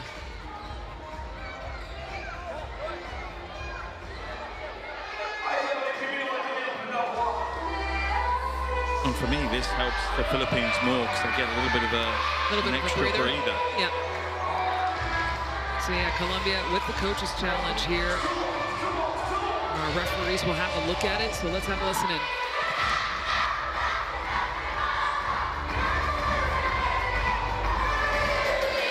So this is a head coach challenge by blue team. We are going to review which team caused the out of bounds. Initial decision on court is white ball. Go ahead and play frame by frame, please. So we have blue. Can we, with the main, go and play? No, this one we cannot see. The handheld right, please. Go ahead and play. We got white.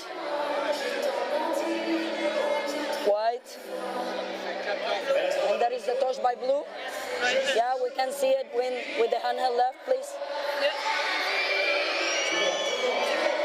Yeah. So go ahead and play. Forward. Blue. And if we let it go, last one to touch the ball is blue. So the white ball. Do you agree? Yeah. So after review, head coach challenge is unsuccessful.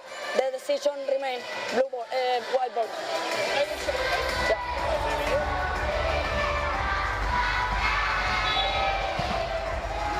All right, no arguments there. You can clearly see it. Yeah, that one was a relatively easy one for the officials to call out. What are your thoughts on the coach's challenge? Do you think that if you're successful, you should be able to keep one? 100%. But only have 2 max? No. You're right. You're right. No, I mean, you're right, but you get to keep it. But if you challenge again and you keep... Every time you're right, you get it back. Oh, I don't agree to that one. I don't, again, taking my FIBA hat off, I don't get why, if you've shown there's been a mistake on the floor, why you only get to point that out once. If you're frivolously doing it when there aren't mistakes, then fair. But yeah, for me, a lot of other sports do give you your challenge, and if you're right, you get to keep it. And every time you're right, you just keep it.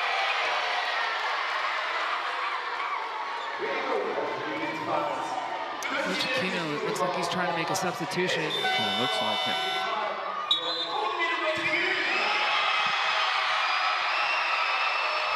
I'm not sure what's happened there. Coach Aquino and Coach Bernardino are not happy, but De La Rosa's back in either way. It's an exceptionally short sit down for De La Rosa. I think it was about 2 minutes to go when she sat down, and it's 1:35 now. Well, good thing there was a coach's challenge. So she got a little bit more time. Dignadise goes inside to De La Rosa, and she just turns it over. I think the rest might need to stop this. That's a head injury, I think. Mascarella in the open floor. I think De La Rosa's head bounced off the floor. Yeah. That is not a nice one. Boom. Oof. Ouch. Ouch, ouch, ouch. That's not good. We've had a couple head injuries this tournament, actually. Yeah. I'm not really sure why no one from the medical team. No, I'm not sure. Well, I kind of know why. You don't want to come on the floor, because the moment you step on the floor, you've got to sub them out. Yeah. So you give the player a few moments to kind of catch their breath, hoping that you can keep them in. But for me, on a head injury, fly on the floor. That's that no would joke. be mine. Yeah. There are other things, and particularly certain players, I think you can look at and go, they've gone down. We'll give them a few seconds, and they'll be okay. But in that situation, it looked pretty serious, but she's good to go. But I guess she's fine. Made a tough stuff. Sugapong looks to take. Can't get it to go. And now Lopez finds Martinez. And a turnover for Colombia as Sugapong comes up with a steal. Dignadise now over to De La Rosa. She's going to hit. Nope, that one's off the mark as well. A little bit sloppy play here on both sides. I think it's out of bounds, so.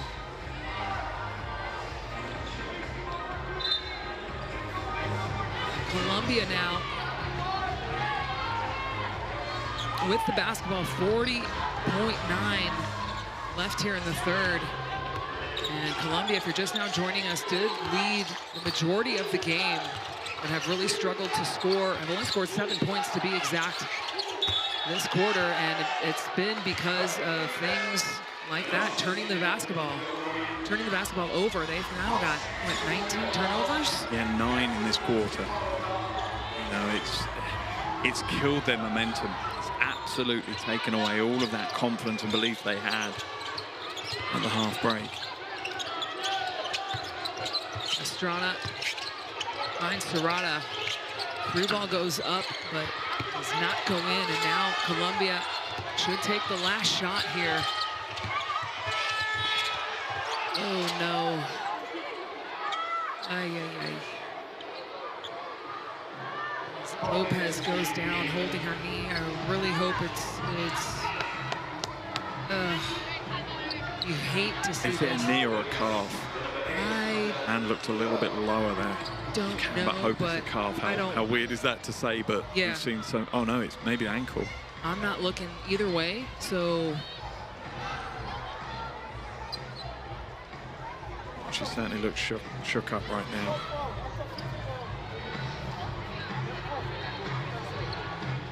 But you're right. Hopefully it is a calf. Hopefully it is an ankle. It is not the thing we are not going to say. Yeah. And not the thing that we are going to say. But she's slowly being helped from the floor now.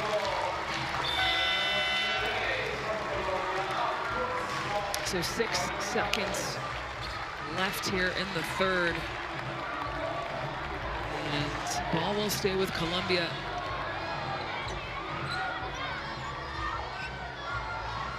Rios will take it out of bounds. So chance here for Colombia to try and close the gap just a little bit.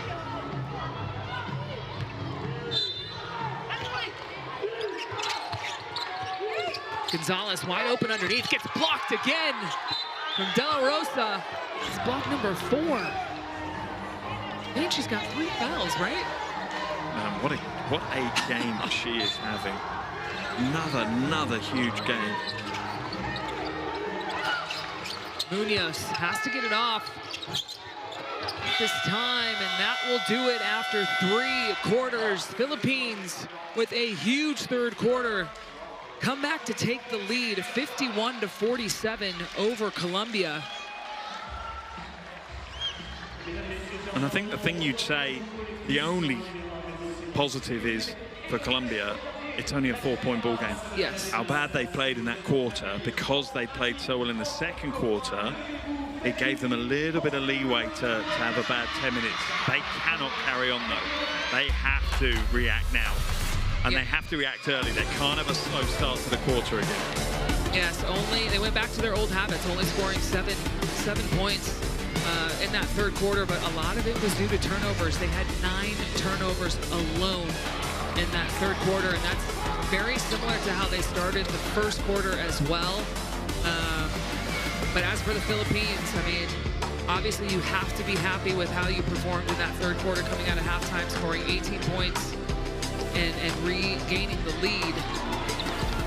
But still, there's 10 minutes left, and it could honestly go either way. I really could. I think the other thing I would highlight, and credit to the Philippines for this, Colombia hardly went to the free throw line in that quarter. The Philippines were very foul happy in that second quarter. As you see the monster block from De La Rosa. That was block 3 of her 4 so far, I think. Man. But either way, they haven't fouled as much. I think, what did they have? 14 free throw attempts at the half. So they've only had 4 free throw attempts in that quarter. And for Colombia, that was a big part of where their points came from in that first half. And that has really dried up now. All right, so final 10 minutes coming up shortly, folks. And again, both of these teams looking for their first victory, playing for a lot of pride. Obviously want to end on a high note, leaving this tournament. It's also their first time competing in a qualifying World Cup competition as well. The Philippines have never been to a World Cup. Colombia, it's been over 50 years since they've been to a World Cup. This is big moments in the national team basketball for these two programs. And fourth quarter underway as the Philippines start with the basketball. They go inside to De La Rosa, kick it out to Sugapong for 3! It's always a joy to watch a big little partnership when 2 players like that play so well together. And Sugapong comes up with a big steal, looking to go coast to coast. That one is heavy.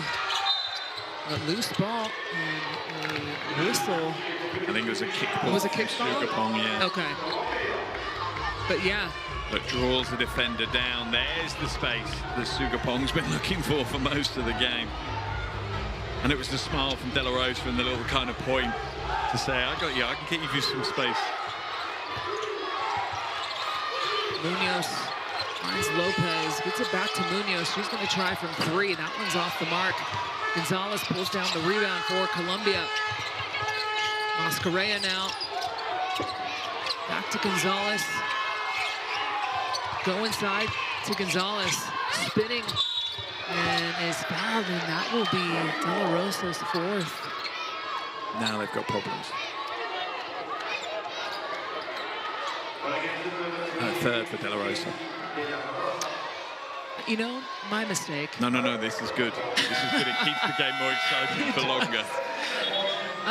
As the neutral, I want to see the best players on the court. Yeah, so I'm glad. 3rd foul is good. Absolutely.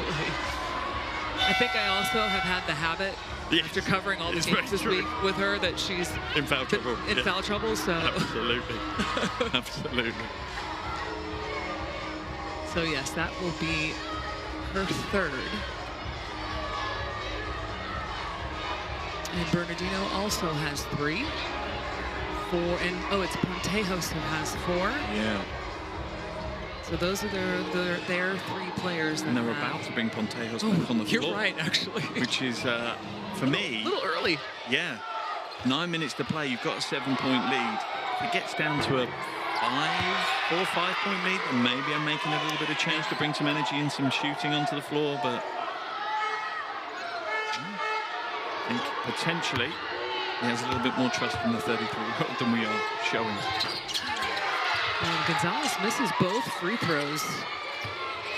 Another big double-double for De La Rosa today.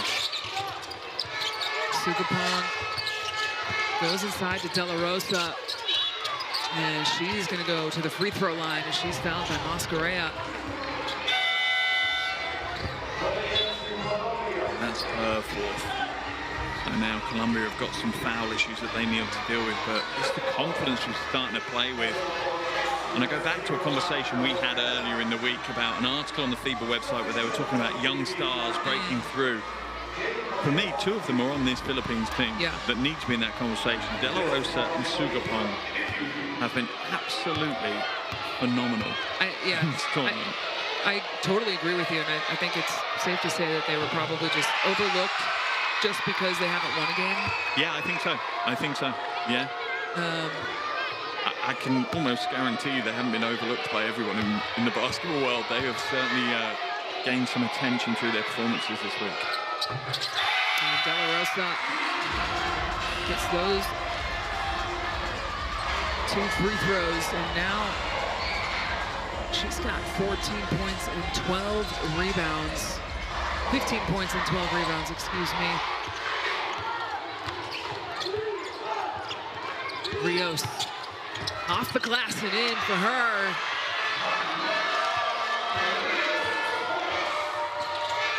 And 11 points for Rios as Pastrana looks to take and is successful with the left. And this is the problem Colombia will have. They can't just get into a trading baskets game with the Philippines. 1, the Philippines are better at it, and 2, they're trailing by 9. Defense has to go up now for the Colombian team. Caicedo kicks it to Rios and poked from behind. It's on Pastrana. I thought it was going to be, I almost thought it was Pontejos. I was like, if you got your 5th foul. Yeah. On a risky reach on a risky reach around. Yeah.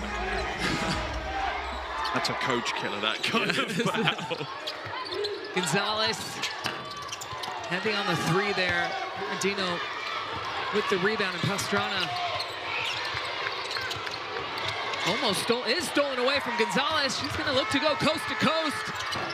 Can't finish, unfortunately, for Colombia. And Caicedo fouls Pastrana on the rebound. But, such a great defensive steal.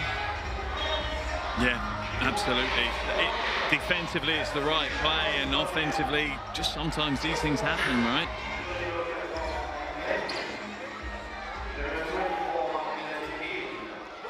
So Pontejos now to inbound. Bernardino. Spinning. No. Oh my. De La Rosa. De La Rosa. That sounds like a good start of a song. That sounds like the good start of a song, right? Oh my gosh. What a game. I mean, had she made that initial putback, I would have lost my mind. Take a look at this right here. She tries to tip it in. Almost had it, but obviously sticks with it. Unbelievable. 17 points, 14 rebounds, 22 years of age. And, you know, don't get me wrong, you would say Colombia are one of the lower ranked teams, so she might think about that's a stat line she should be getting against Colombia. 26 points, 9 rebounds, 3 blocks against Korea.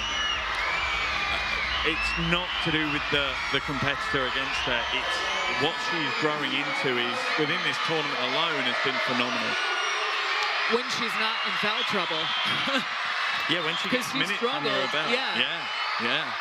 For me, she's got to be on the floor around 30 minutes a game for the Philippines to try and get a victory. And those first few games of this tournament, she was in foul trouble, so we didn't see much of her. I mean, 20 minutes is still a lot of play for anyone. But it's also those minutes, you're not getting yourself into the rhythm of the game. When you have foul trouble, 1, it's always on your mind. So you play a different style of basketball, and if it's 2-3 minutes here and there in between your fouls, yes, you never get the flow. You Absolutely. never feel how the game's playing. Caicedo finds Munoz. Over to Lopez. They go inside to Bente. Kick it out to Munoz. He's going to pull. That one's off the mark. Pastrana pulls down the rebound. And I love the 2-3 zone from the Philippines. That's literally daring Colombia to try and win this game from the perimeter. Barabe from the corner. Not this time. Munoz on the run. Finds Rios. They go inside to Bente, and she's fouled from behind on Bernardino.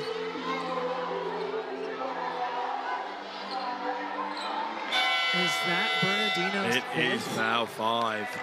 Now that is. Holy moly. There's the curveball that Colombia have been looking for. I imagine Serrata will come in to provide some strength, unless you're worried about De La Rosa in foul trouble as well, so you don't want Serrata on the floor at the same time. And you're right, Serrata checks in. It's a bit of a chess match now, and a bit of a tightrope for Coach Aquino to walk in the finals, just under 7 minutes. Rios. Driving baseline, trying to find an open shooter. Gets it to Lopez. Cannot get it to drop. Colombia, 29% now from the field. The biggest question I have about De La Rosa is she going to have more rebounds than points? That's the one question I have right now, because it's looking that way, my goodness. She's looking to go one-on-one. Decides to shoot and scores. Doesn't look comfortable getting up, though. Munoz. Get it to Lopez now. Bente inside. Kicks it out to Munoz. Lopez will drive, and that one goes down. For Valentina Lopez. There'll be a tipping point in this game where Philippines will need to try and manage the clock a little bit. They'll have to slow their game down. It will feel alien, but they'll need to do it. Pastrana, they go inside to De La Rosa. 5 seconds on the shot clock. And she's fouled by Bente.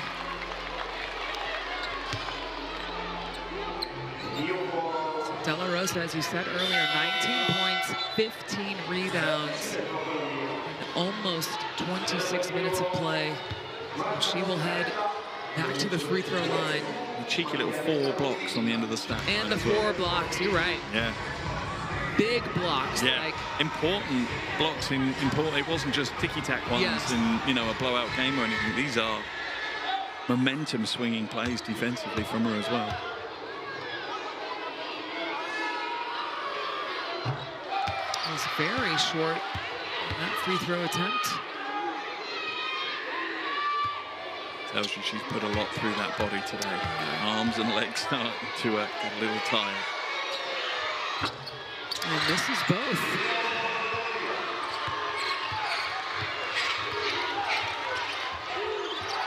Rios. Yeah, it's an offensive foul all day long. Illegal. It's on the screen? Yeah, Bente just, what screen? She literally didn't stop running, and then she just pushes it down the lane. Come with me. We're going this way. Oh, okay. No one's going to notice. I don't think Bente became stationary at any point. Pastrana off the handoff.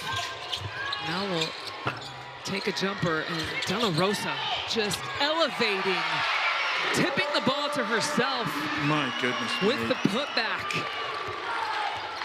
She's had 26 minutes on the floor, and she's still producing big energy plays like that. And Bente with another offensive foul. She's just not reading this game at all, Bente. And to be honest, she struggled to read the tournament. She hasn't read the level of physicality the officials are allowing. Yeah, that's foul number 5. So she's out for the game, and she just got called for this in the possession before. That's what I don't understand. Haven't seen Paz at all tonight. Under 2 minutes for Paz. In the beginning of the game, on. and that was it, yeah. Bizarre that we haven't seen her to see if she could make a difference here. Sato with the full court pressure. De La Rosa, 3-ball, very short, but almost comes up with the rebound instead. Mascarella looks to go coast to coast, and she's fouled. As Serrada needed to show earlier and harder on the help, couldn't come across that late. And De La Rosa will now check it out as she looks like towards the bench. But Coach Aquino shows his appreciation for what has been a tournament-defining performance for De La Rosa. I'm sure she's probably be on the bench for 2 minutes. I'm sure she'll come back in. Oh my goodness. I think if it doesn't get back to single digits, just give her a break. Let's see. Mascarella. This is the first free throw. And gets the second one to go.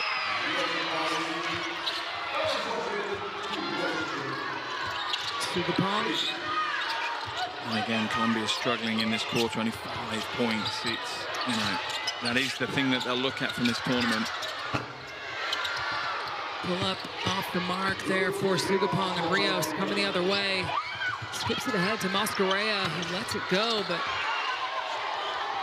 3-ball does not go down for her.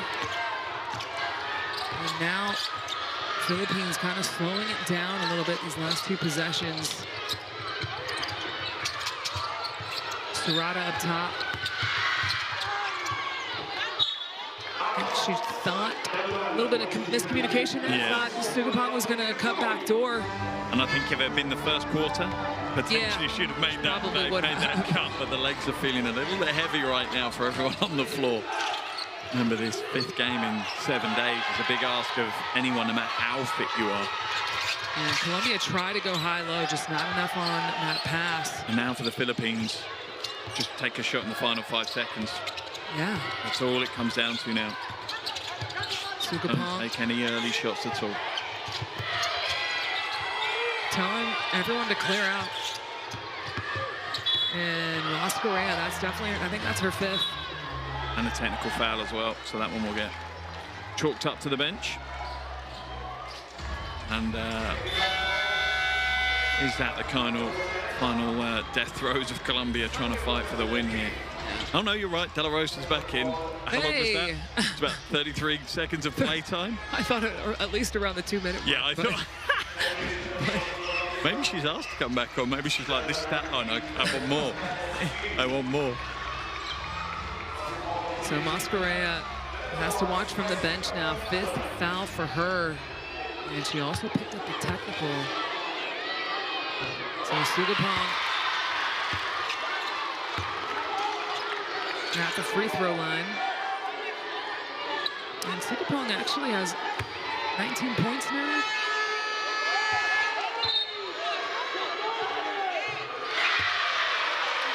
Not really sure what happened there.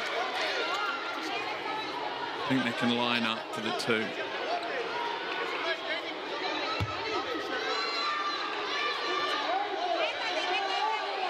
Right, the first shot was a technical, now it's the foul. Yeah, no lineup, so now they can invite the lineup back in. I think that was the problem, that the Colombian players hadn't had a chance to come back in and line up.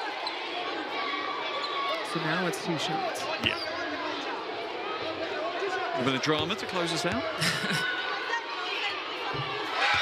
Doesn't matter to Sugapong. It's all in a day's work. Yeah, now she joins the 20-point club.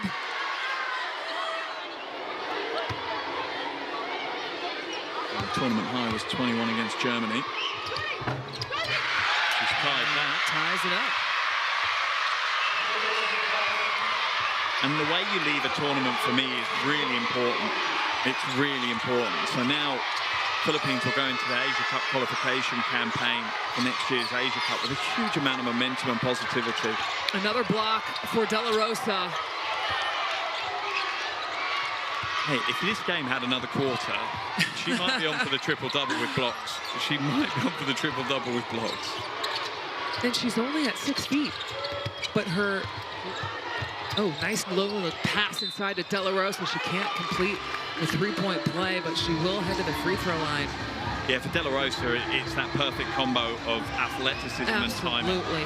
You know, she has really good timing. She's got a nice read for each of the players she's going up against and how she can approach them for that block. Yeah, I'm so curious to see what her vertical jump is. Yeah, there's some serious vertical.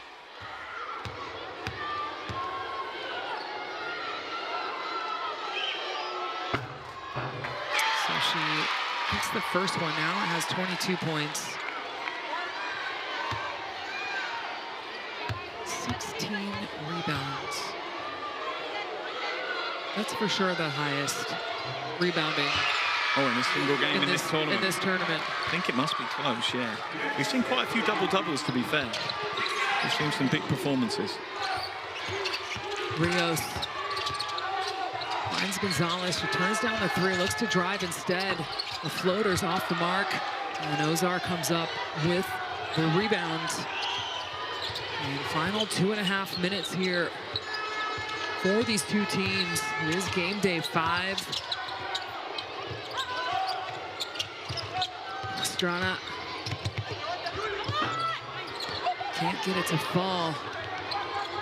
Now Delgado looking to push. Gets it to Murillo, and off the glass and in, three-pointer. Take it. Take that. So I've got my way through the stats for you. The previous high was Bessoir for Germany against the Philippines. She had 13 rebounds. And now she's got 16. Sugapong, this is the lay-in. Delgado drives. Paz with the putback.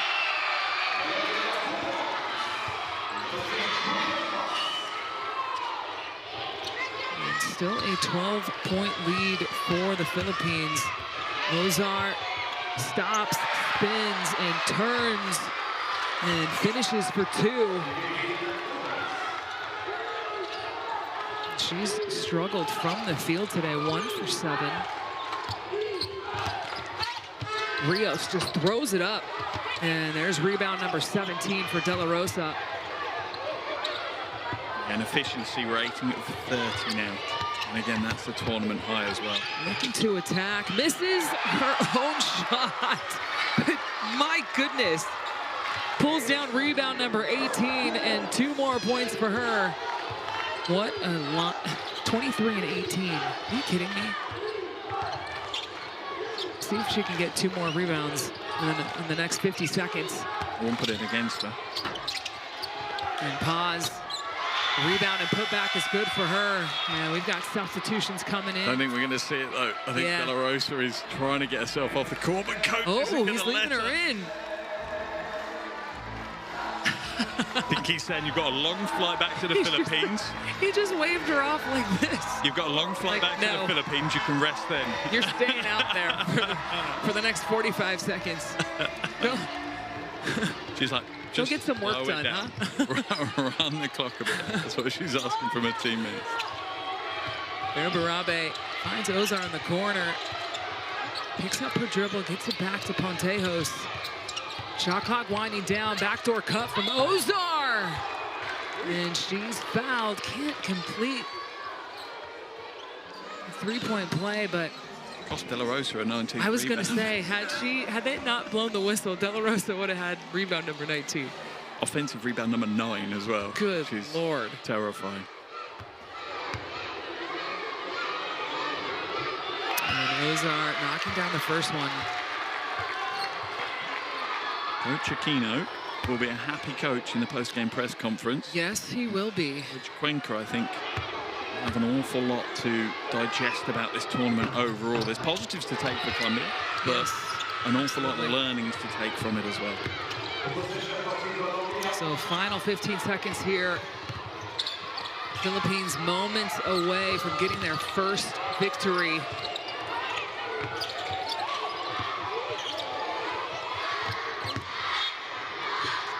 And ball goes out of bounds, so 4.5 left on the game clock.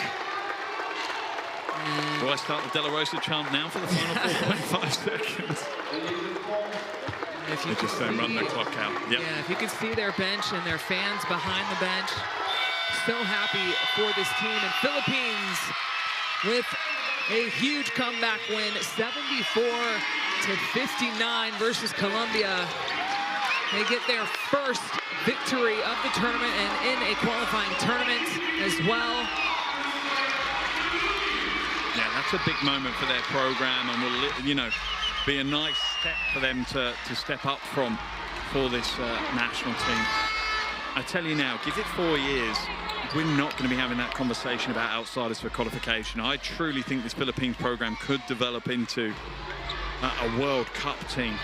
They could get to their first ever World Cup. Yeah, we forget how young they are. Yeah. And look at them showing the love and appreciation to Lopez, who left the game with an injury. I love that sportsman. I love that. Yeah, they all did that. It's so important. It's so important. But yes, they are extremely young. Obviously, super talented offensively, and they're missing players. We keep forgetting that they're missing like a handful of players who play a crucial role on this team. So yeah, I agree with you. In 4 years, they could very easily be at the World Cup. I don't think you need your crystal ball for who's going to be player of the game. I don't know. What are you talking about? I think this one is potentially the easiest pick anyone has ever made for any sporting player of the game. Yeah. And the Colombia showing their love and support and thank yous to their fans in the crowd. We did see a few Colombia flags in the stands, but now as the camera is on the coaching staff of the Philippines and the players showing their love, as Casey De La Rosa is named player of the game, 25 points with 8 for 18 from the floor and 18 rebounds. Out of 18 rebounds, 8 of those were offensive. Yeah, unbelievable. And how many blocks, Mark? 5. 5. And not just 5 blocks, but 5 big blocks and big moments. Coach Aquino with a huge smile on his face. He is a very happy coach right now. Absolutely. And alongside De La Rosa, Sumaya Sungapong had 21 points, was 5 for 15 from the field, was perfect from the free throw line, 9 for 9, also had 2 rebounds and 3 assists, but they were the only 2 players in double figures. And they ended up scoring right around their average, 74 points. Yeah, yeah. Let's have a look at some of the best plays from the fourth quarter, but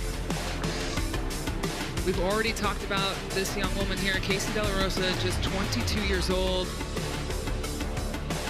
alongside Sumaya Sungapong, and those two combined for 46 of the 74 points tonight. They were outstanding for the Philippines, who kind of got off to a slow start, but yeah, they did. And you know, we talk about this game of 2 halves, and that's exactly what we had. You have to remember, and it's easy to forget, Colombia are up by 7 at the half. Yes. They dropped 40 points in that first half. They dropped 19 in the second. And that has been Colombia's problem all the way through this tournament, that their offense has just hit a drought too often and for too long.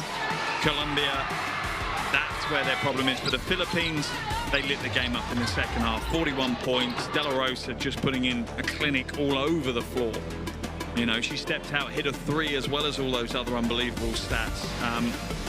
And the Philippines are undeniable offensively. Yeah, I mean, that's their goal, right, is to just outscore people. I mean, we saw it firsthand in some of these timeouts. Coach Aquino's not even talking about defensive solutions. He's just finding other opportunities offensively for his team, and it worked really well for them today, 74-59. Yeah, you know, we've questioned the strategy.